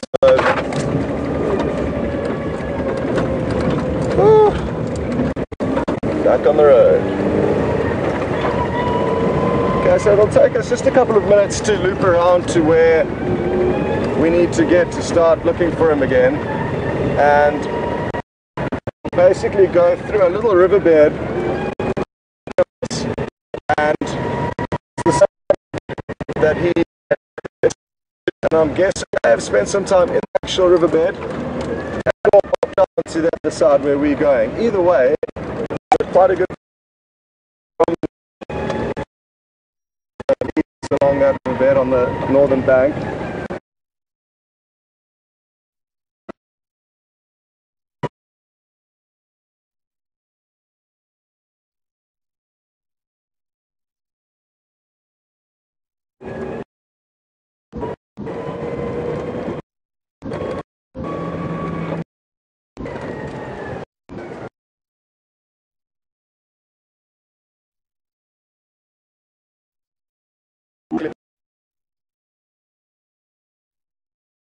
Last saw him, it would be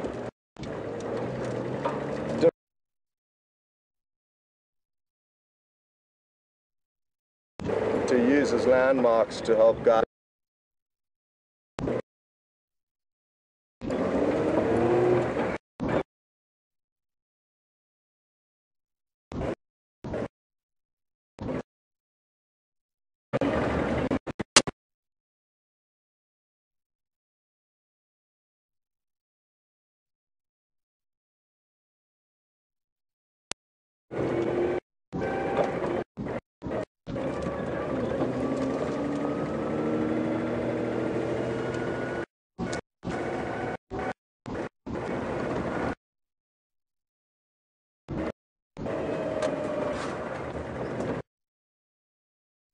A little bit further will be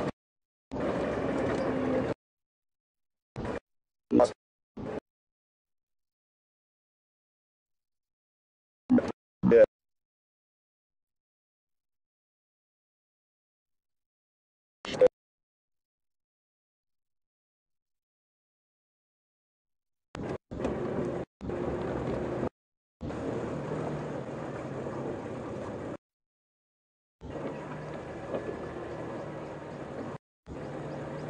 He's east of Weaver's Nest. He went down into that drainage line, and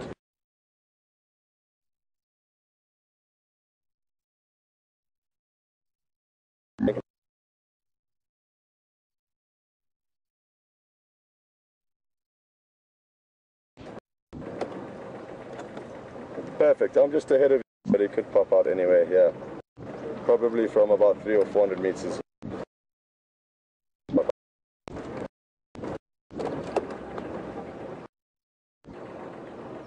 So we were just on the other side here when we lost.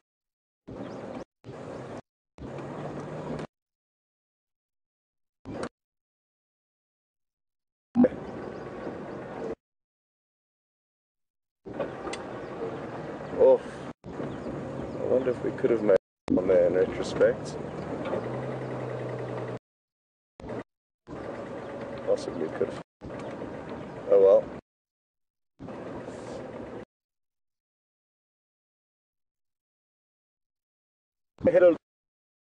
Going to be somewhere on our right. There's been no sign of tracks coming out onto travel.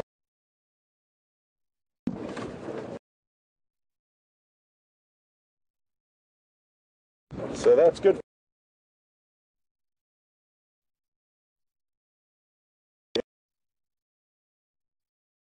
Hasn't already come here. That way we can go back and look for him if we still think he is in there.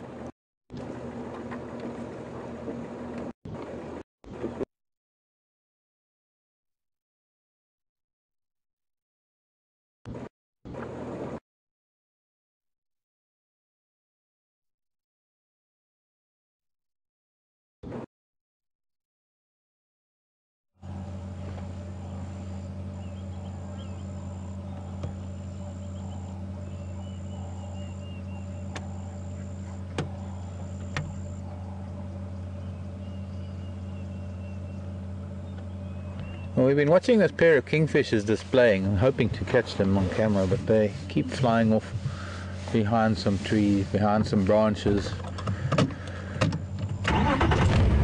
We had a few more ellies as we were coming down, and we're in the Mulwati River at the moment.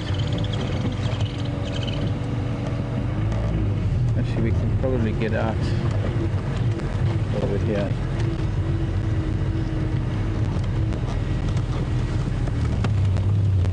I'll head over onto Nyala Road South, because I think some of these elephants are moving over towards the Nyala Road South.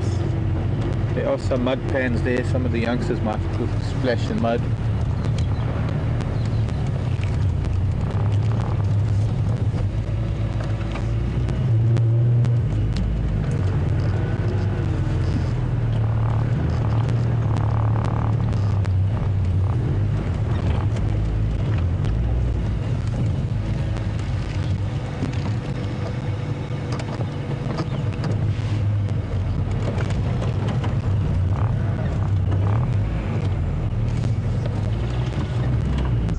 They're back at that,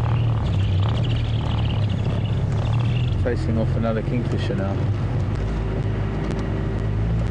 A couple that must be courting, and I think they've got a nest somewhere in this dead knobthorn, the monkey thorn. I'm not seeing a hole anyway. That doesn't mean anything. They seem to be quite possessive over that tree.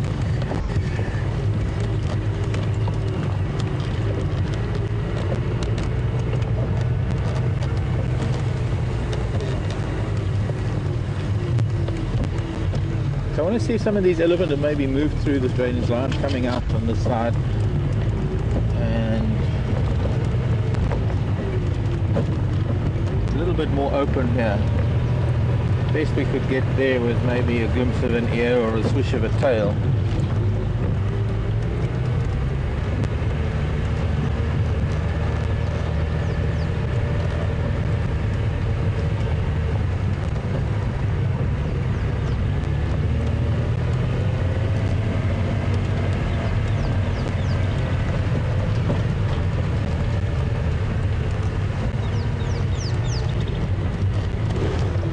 Got still in and out of that drainage line trying to find, I think it's Kunyuma.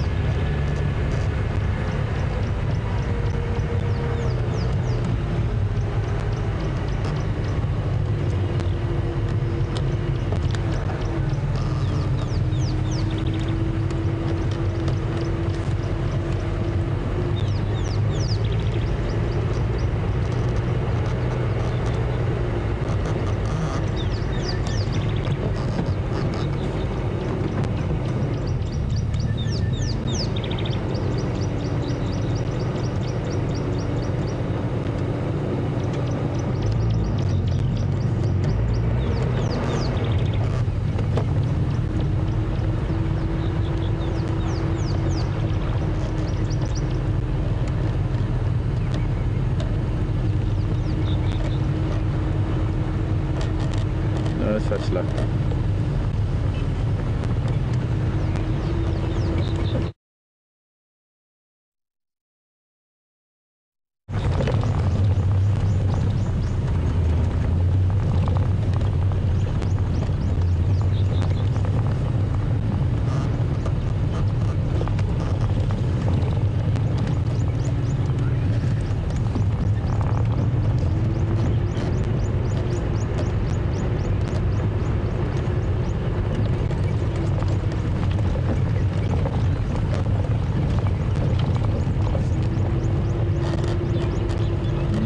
Far now from Battery Road where we saw them, so I think they're not coming through anytime soon.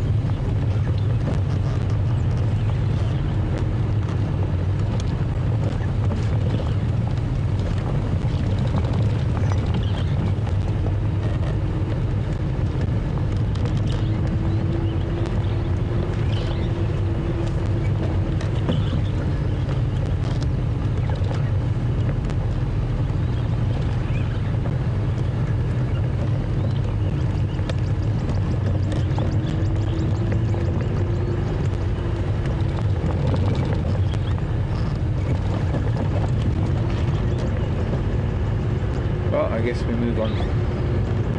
I'm gonna do a loop around, maybe on Vulture's Nest Road, and then we'll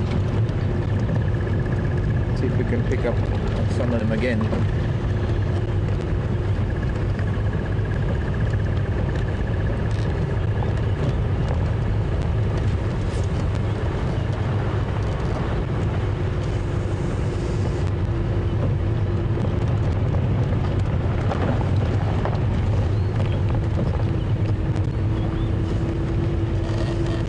South going to Central Road and then Vulture's Nest.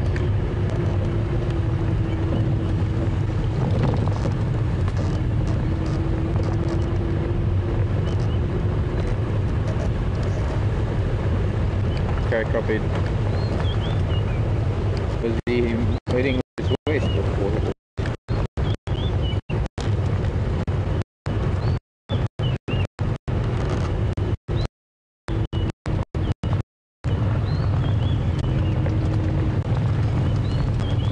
Okay, well, I am looping back around to Spaghetti Junction. Maybe I'll check the riverbed then.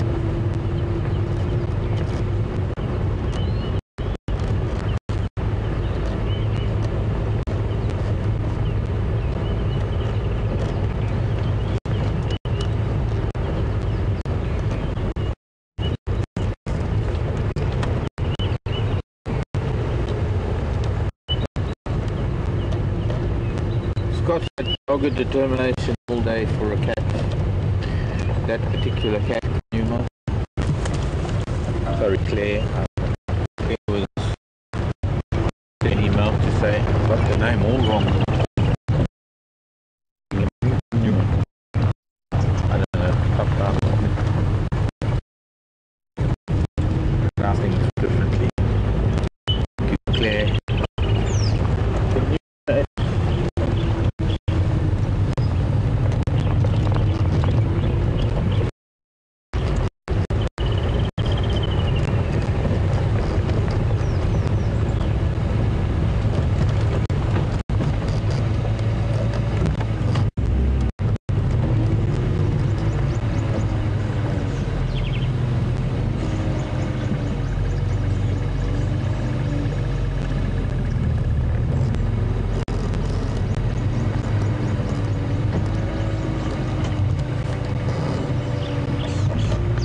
Leopard shapes in the tambuti tree.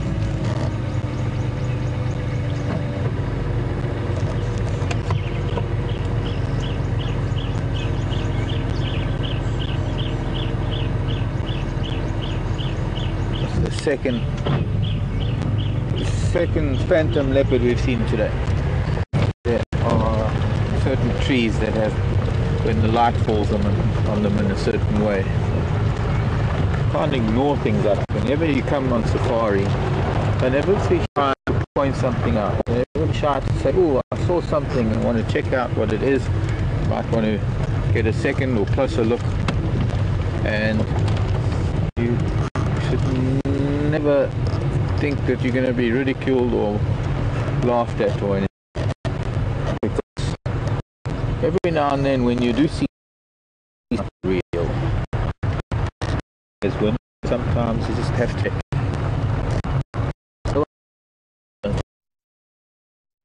I've driven past and you look at trees and you think, oh, that could have been something. It didn't come any close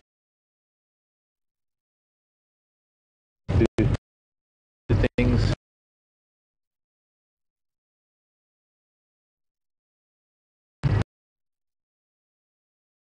I want to head the other way. Just to make finding a place to turn around, I guess.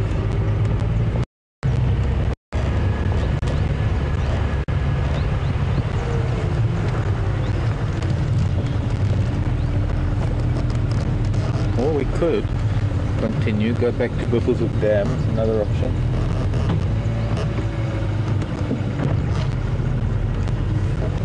Buffelshoek Dam, we weren't even hippo there, it was pretty foggy. Starting to get warm now, and I'm expecting that some of these dams, at least one or two of them, somewhere, elephants are going to want to get into the water. Starting to push.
Many questions coming in this morning.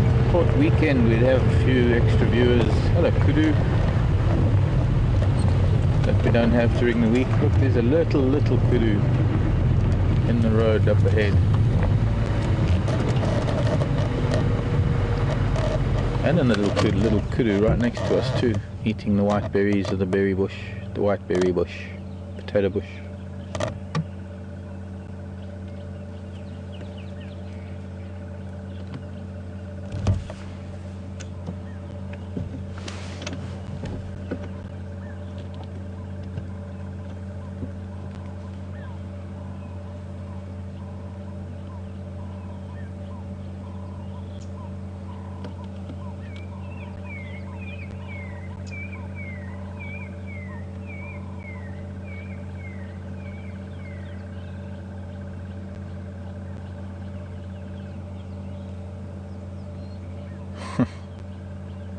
Hello. Can't be too old. It's only maybe a month or two.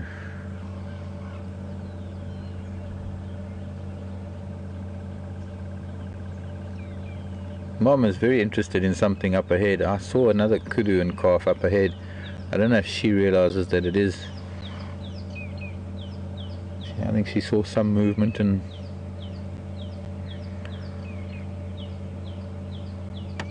been standing there since we arrived, stock still, ears forward.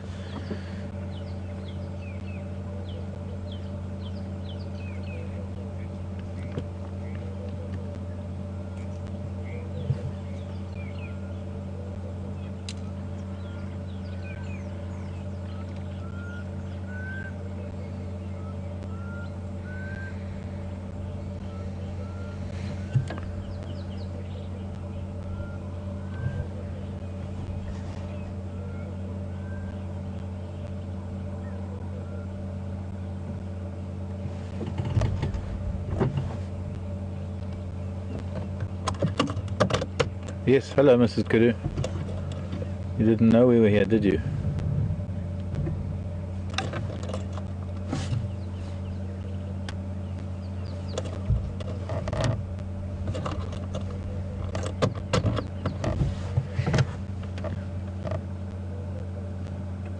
Now, just keeping an ear on us rather than an eye. The ears are listening back here.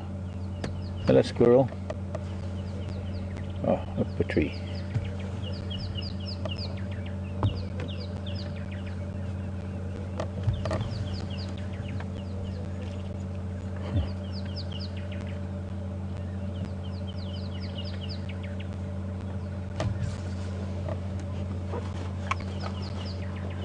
I see down the road is another kudu and her calf. That's about, that makes 3 cows and calves.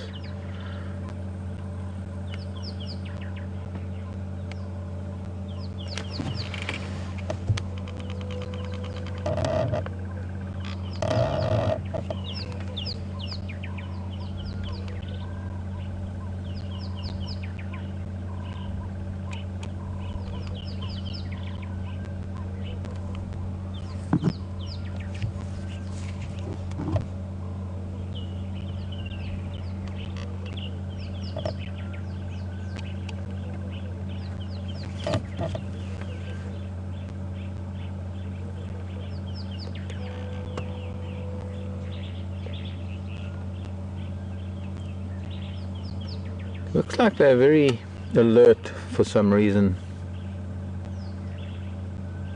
Calf is nervous. Not through us, I don't think. But maybe nervous because Mama's so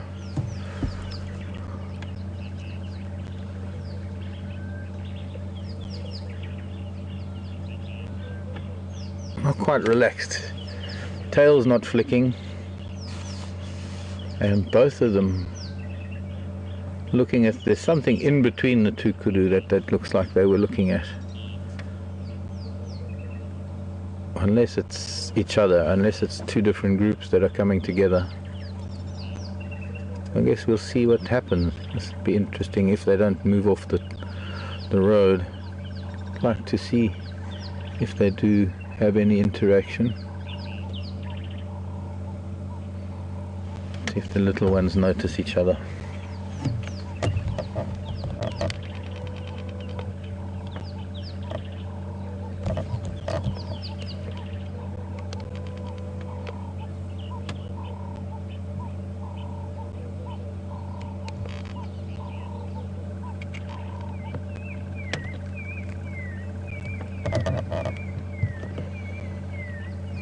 Hello, Heather. From up in Alaska. Heather's kind of like a sister, in a way, a distant sister. Wanting to know about the markings on the inside of the kudu's ears.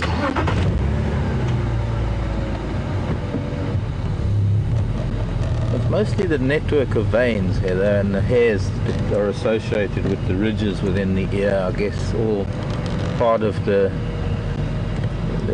hearing.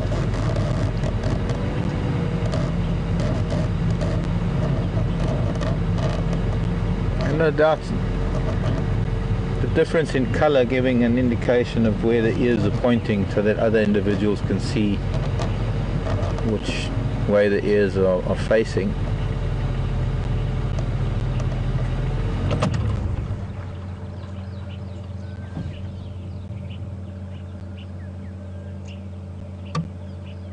And I think we might just have 2 different groups passing each other.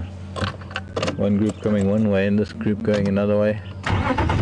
She isn't very relaxed, but I guess with the calf like that, it's important to be very attentive and very aware of everything around you. The slightest noise, the slightest sound of a branch or a twig or a leaf.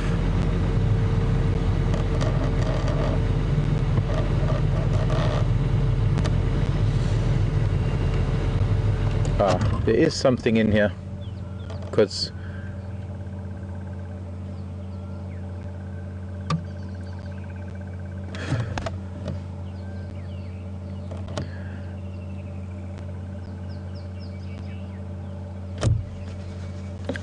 She was going in there, something spooked her, something chased her out, and since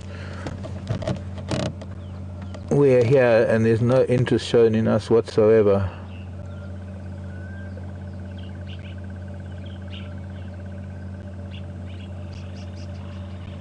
there's definitely something deep in the bush that's troubled her, that has got this cow on our right also very interested.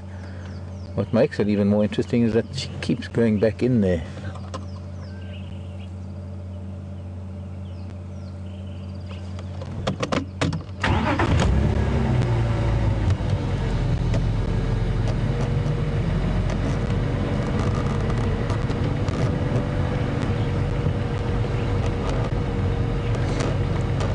And mostly it's, if you look carefully, if we can ever get to see it real close up, you'll notice that the reddish interior of the ear, obviously that's the hairs and the coloration. It's got the paler outer markings, and there's another kudu standing in there, so I don't know if that's, I don't know why she would be running. Maybe she just heard kudu feeding and she got a fright. But there, I don't know how close we can get to to looking at her ears.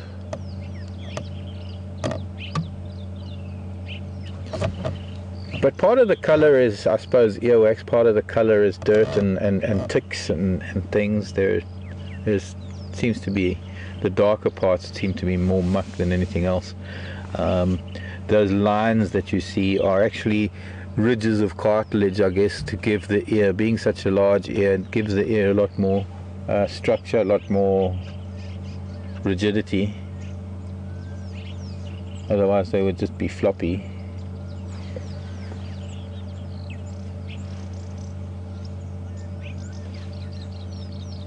But you can notice when they're in the shade like this, and as kudu are social within a group, when a kudu is focusing its hearing on something in particular, the colorings of its ear help other kudu to see where that focus is and to, I suppose, direct their attention there as well.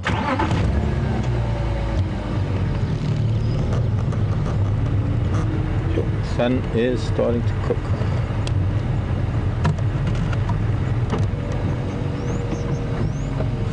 So let's go down Vulture's Nest. I think it's possibly, or most likely, that their nervousness and their attention or their concentration is because they have young calves with them. Got to be extra careful. Leopard, this is ideal leopard territory and leopard habitat.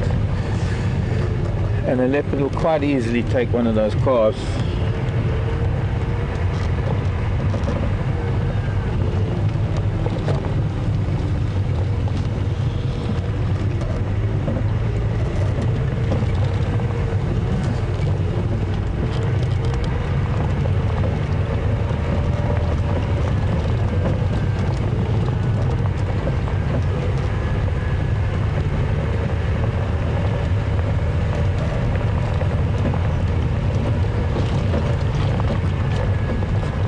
Both Heather and myself, good examples of how good things can get after a transplant. We've had a renal transplant,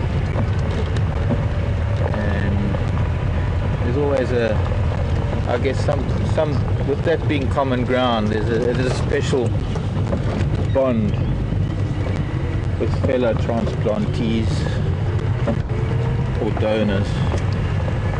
It's interesting to note that technology and things are changing so much or so fast that probably not only a few years away that organ donation will be a thing of the past, because there'll be either artificially grown or artificial organs to be able to do the same thing. It will save many, many lives.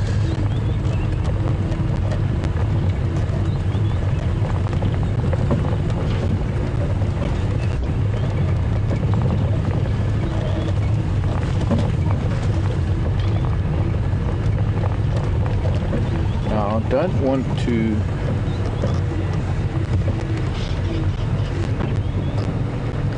see if we can sneak up on this harrier hawk nest.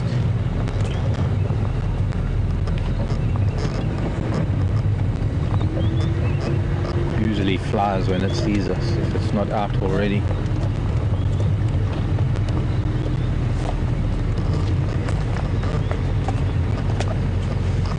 Yeah, more or less. I think Scott's managed to find him again in Kunyuma. No sign of the Djuma.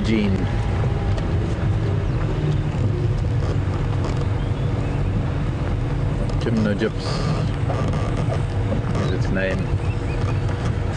Currently known as African harrier hawk. There it goes. Oh, that's something else. That's not the harrier hawk, I don't think. There's another bird that flew out of this torchwood.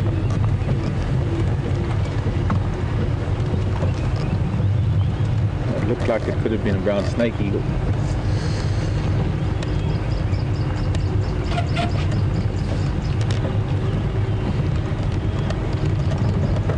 No, there it goes. Is the harrier hawk. I still prefer the old name, Djuma. Beautiful yellow face.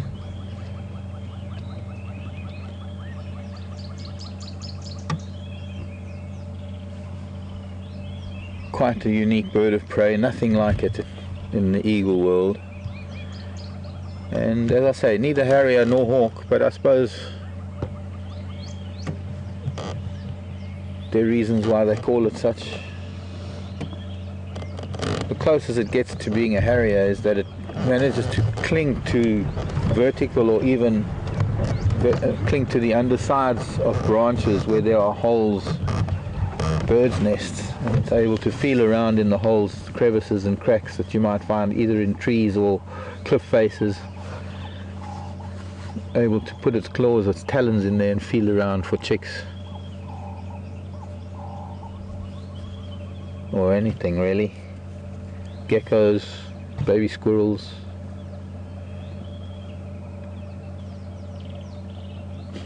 Its ankle joint actually has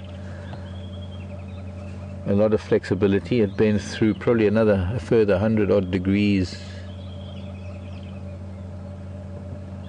Well, no, I'd say it's just an extra 30 degrees backwards. Not 100. But gives it flexibility to feel around in crevices and cracks and holes in trees.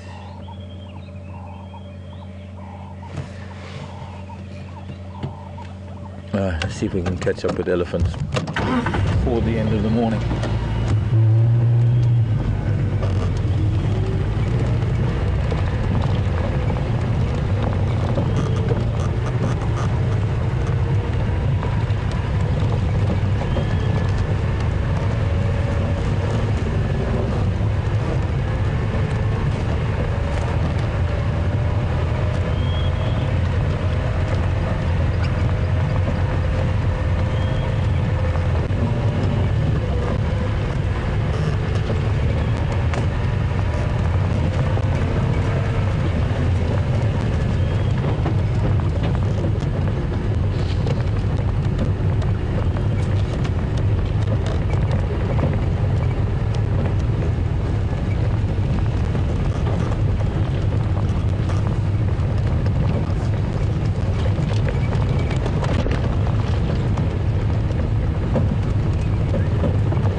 Cindy wants to know, is this Cindy in California, could it be aware from the lion spraying the vehicle the other day? No, that wouldn't have been it, Cindy, because they were already... I think wind was wrong. but they were already they were concentrating on something before we even got there. They might react to it somehow, but not in that sense. They were reacting to sound rather than smell. It was very, very clear, it was very, very evident that what they were reacting to was a sound that they had heard. You could see how the ears were pointed forward, how they were listening intently to something, barely moving a muscle. When I spoke or when I moved, the one kudu, her ear turned around to listen, and she was also turning around to listen to the calf behind her, but immediately swiveled back around to the front. So definitely nothing that they were reacting to scent-wise, but rather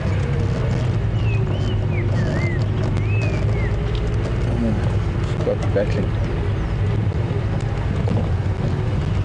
Finding the cat and then losing the cat. It's a very thick bush where they are.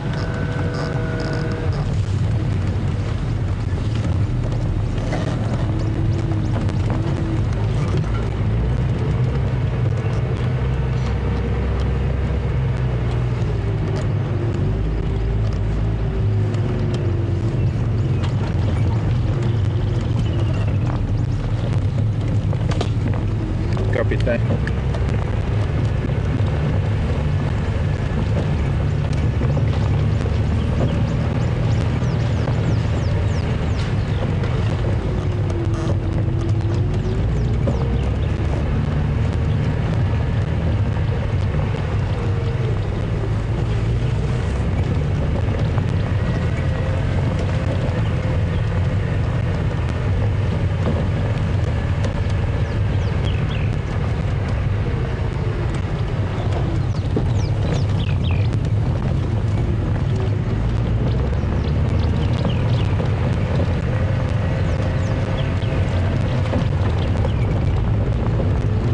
Past an elephant, we were out of signal range, or rather we dropped the signal, maybe because I was on the game drive radio.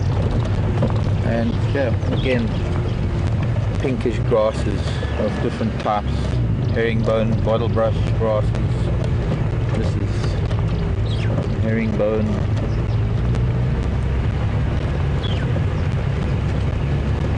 Two pinkish hues. As I was saying, we passed small group of elephant down here in this thick riparian forest, and it seemed like one cow, and it seemed like she was sulking a little bit, had her head in the bush. It gave off that aura of being upset, emotionally upset, not angry or anything, just upset.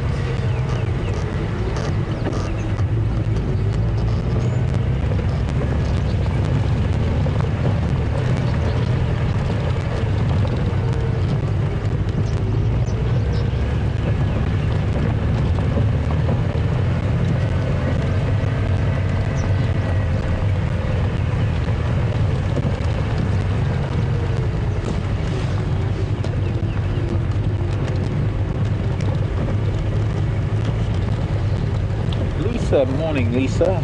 Lisa wants to know if I've ever witnessed an encounter with lion and leopard. I have, on many occasions. We had one, in fact on camera we've had a few. We had, I think it was Mishu or Nduna, was one of the two, just near quarantine, up in a marula tree with the entire Kuhumas walking on the road underneath. I don't think they realized that he was up there. But I have had other times where I've had lion chase leopard up a tree and actually try and climb after them. There was a time, one of the most amazing encounters I've seen was probably in about 96, mid-90s, when I was in Nyati, which is near Dubi, Ulusaba, Leopard Hills. And these ellies look like they might have moved further. We'll go up onto Central Road and come back again. See if we can't find them again. There might be an elephant up ahead. A youngster. looks like the back of an elephant. Big male leopard by the name of Mbombi. Yeah, here's another herd moving through. As I said, it's quite thick, this riparian forest. We're on the edge of quite a big drainage line, and quite a few ellies around. We don't want to startle them.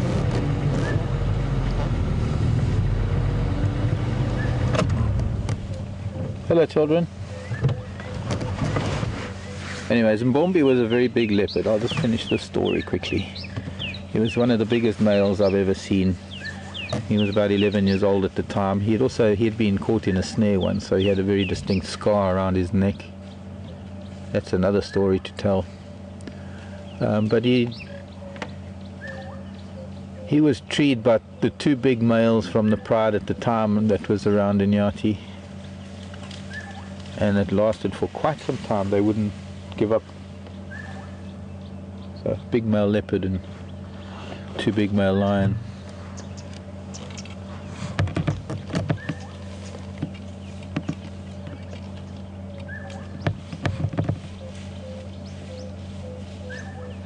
Big sister.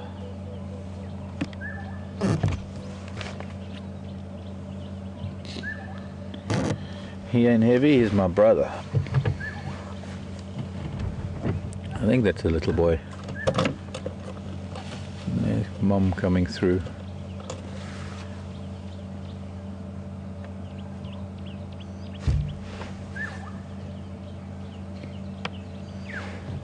That was here we had that female with her head in the tree, wasn't it? I think it was here. This on the left of the tree. Left of this tree. Yeah. And then she came through to that wattle.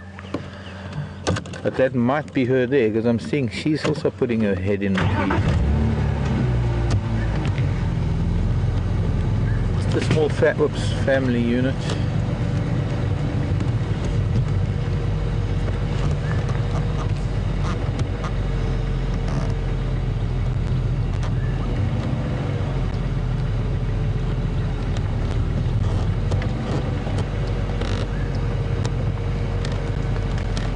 Now I would imagine that all of these elephants that we've been seeing, although they appear to be separate, although they appear to be somewhat far apart, I'm very sure that they're traveling together. They're all moving in the same direction.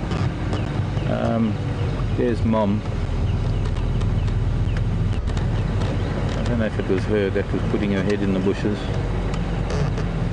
They're all moving north, and they're all going to end up at Arathusa Dam at some point later this morning. I'm pretty sure of that.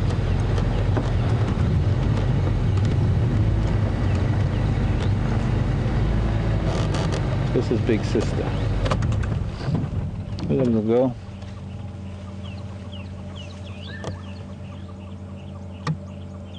Trunks up.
Tracy in Victoria, have I ever touched an elephant?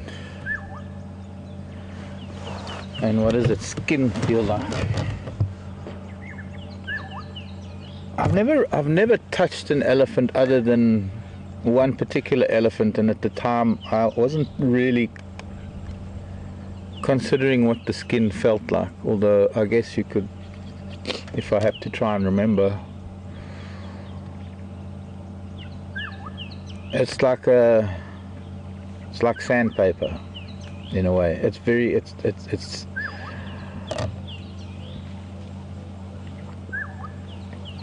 like hardened leather. I was mostly only feeling the skin around the legs and the trunk and I wasn't exactly feeling it with my hands. I know that sounds a bit cryptic. And basically I was underneath her and she was mauling me and kicking me around, and I was underneath her, so it was a very tense experience, very frightening I guess in some ways, but it was a kind of a life and death thing, and I was struggling for my life, so didn't really get to consider what the texture of the skin was like. There are a bunch of, here's some more ellies, there are a bunch of elephant orphanages or elephant back safari places. There's a place called Elephant Whispers. It's a nice big golden orb here too, one of the biggest of the season so far. Can't see the elephant though. I'm going to try and get you closer to the spider. They got it. If I go back a little bit, you could have the elephant in the background, but it's behind the guarri bush. Beautiful golden orb spider, for those of us who like spiders.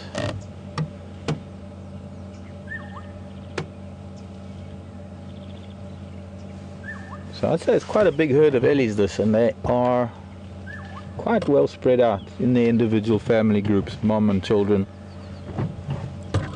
And I guess it's because the bush is quite thick, so they're able to spread out a lot, keep in touch with each other, so that they're not all making too much noise. Go forward. A little one, tiny little one in here with this cow.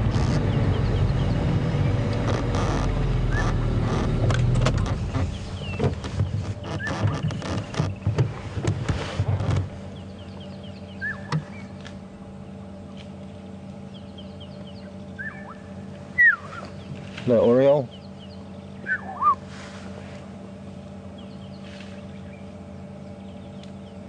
Very dense, just the vegetation just left of her, on our left, not on her right, is from a pushed over knobthorn that is protecting so many trees that are coming up. And I don't know if any of you remember, I was talking about how elephants, how their feeding habits are so important to the regeneration of vegetation for the next generation of elephants to feed on. But it's not destruction, it's farming, it's taking care of their environment. It's almost like they have a relationship with the termites that are needed to break down all of this wood and feed the plants that are coming up.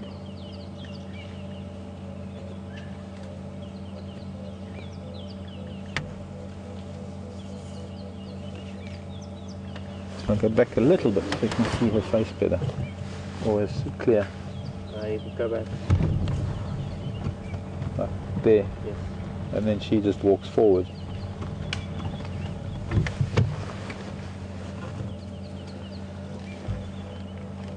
Feeding on grasses at the moment. She's picking all the grass heads of what looks like Panicum maximum, the large Panicum grasses.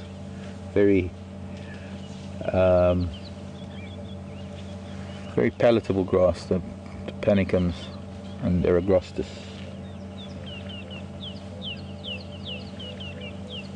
Just about see the little one behind her.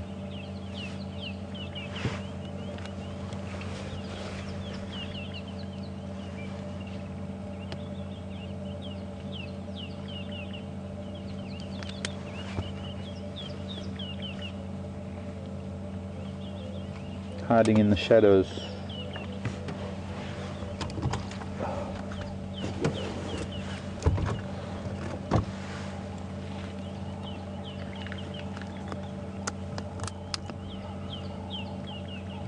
teenager coming to greet the little one.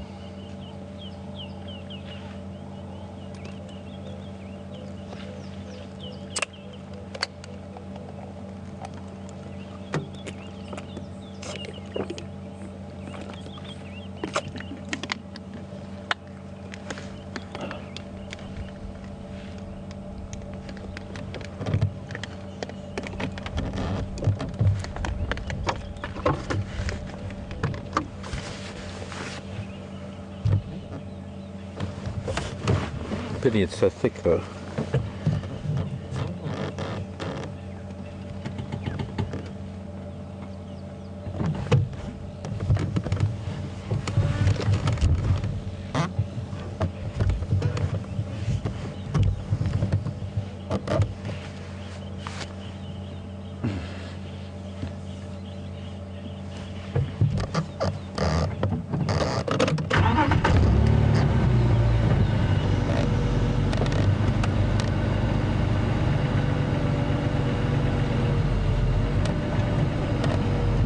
Go further, see if more of the herd is up ahead.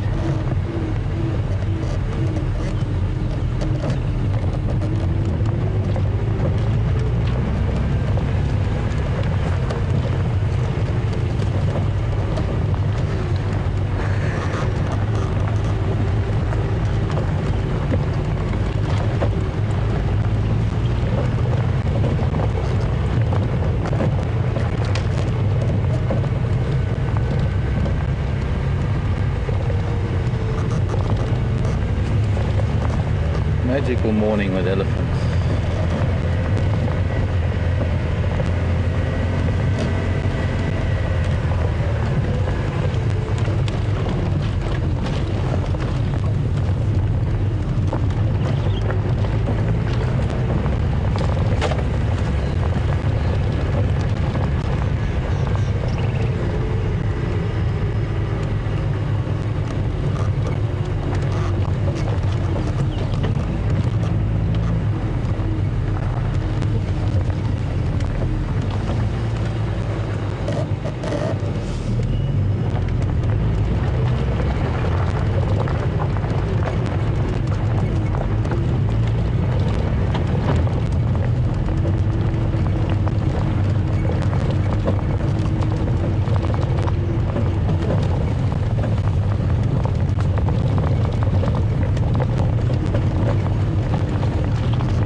With the other herd, or the rest of the herd, or other ellies, other families up here who are also moving north, maybe on Central Road by now. Some of them are moving and I suppose eventually making their way up towards Buffelshoek Dam. Some of them, like this lot, browsing slowly, barely moving at all. There'll also be a time at some point during the heat of the day to get a big marula tree that's got a good crown, throws good shade, a nice big circle of shade. They'll rest up for the day for an hour or so. Not the day, they'll rest up for some time where Mom will relax her trunk and stand there and have a nap, and the kids will lie down and go to sleep for a while.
might have missed them. First off, they might have already crossed through here or heading north.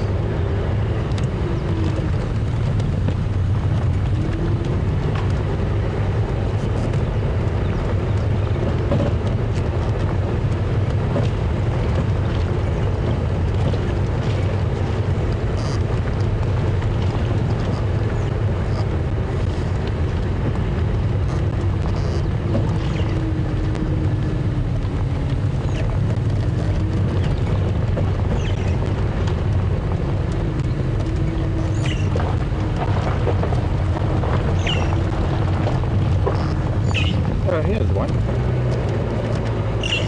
There's a little one sleeping already in the shade behind her. I don't know, can you see that? Forward or back? Sure. Oops. Well, never mind, I've now stalled. Hello, Mrs. Ellie. We wanted to see your baby sleeping at the back there. Can we see your tongue? People have asked about your tongue.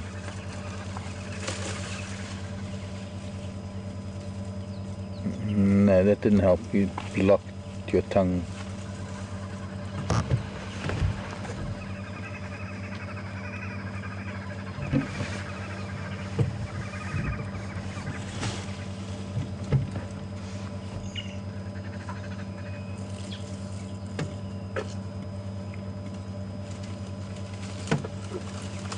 Pulling creeper out. I wonder what that is. That looks like the Swedamna carpus. Maybe.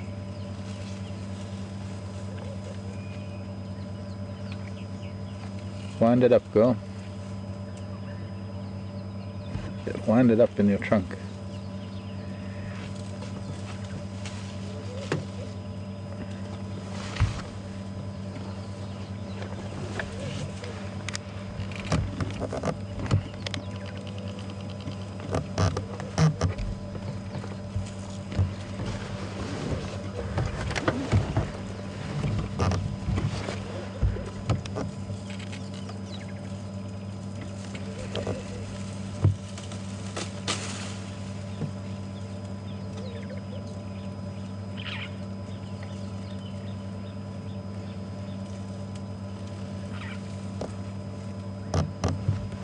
That's strange. We saw him.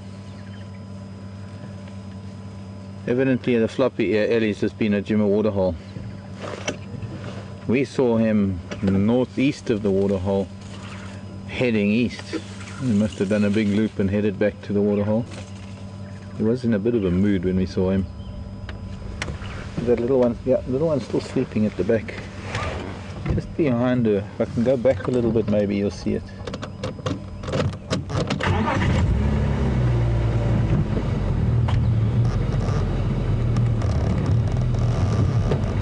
You just see its tummy, yeah?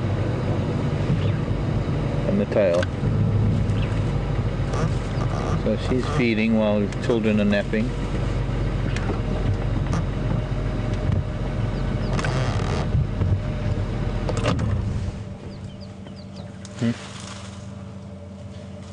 Sign up.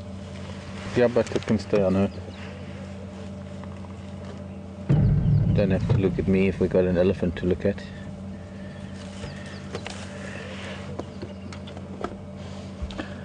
We are about to be signing off this morning, and great that we've had some wonderful sightings. Glad you managed to see the leopard with Scott. He did spend a lot of time trying to find him again for you. He hasn't had much luck. Very thick bush where he was. Also with us, not the greatest for Ellie's, but a nice peaceful herd of elephant that we've been sitting with. Thank you for joining us, everyone. My name is Mark on behalf of Scott and Brian and Jason on the other vehicle, Alex in final control from VM, and myself. This has been our morning drive here at Djuma Game Lodge. Join us again this afternoon at 1600 or 4 o'clock Central African time, and we'll see what we can find for you then. Goodbye all, good night, sleep well, have a fun weekend, love you lots. Bye bye. Bye bye Elise.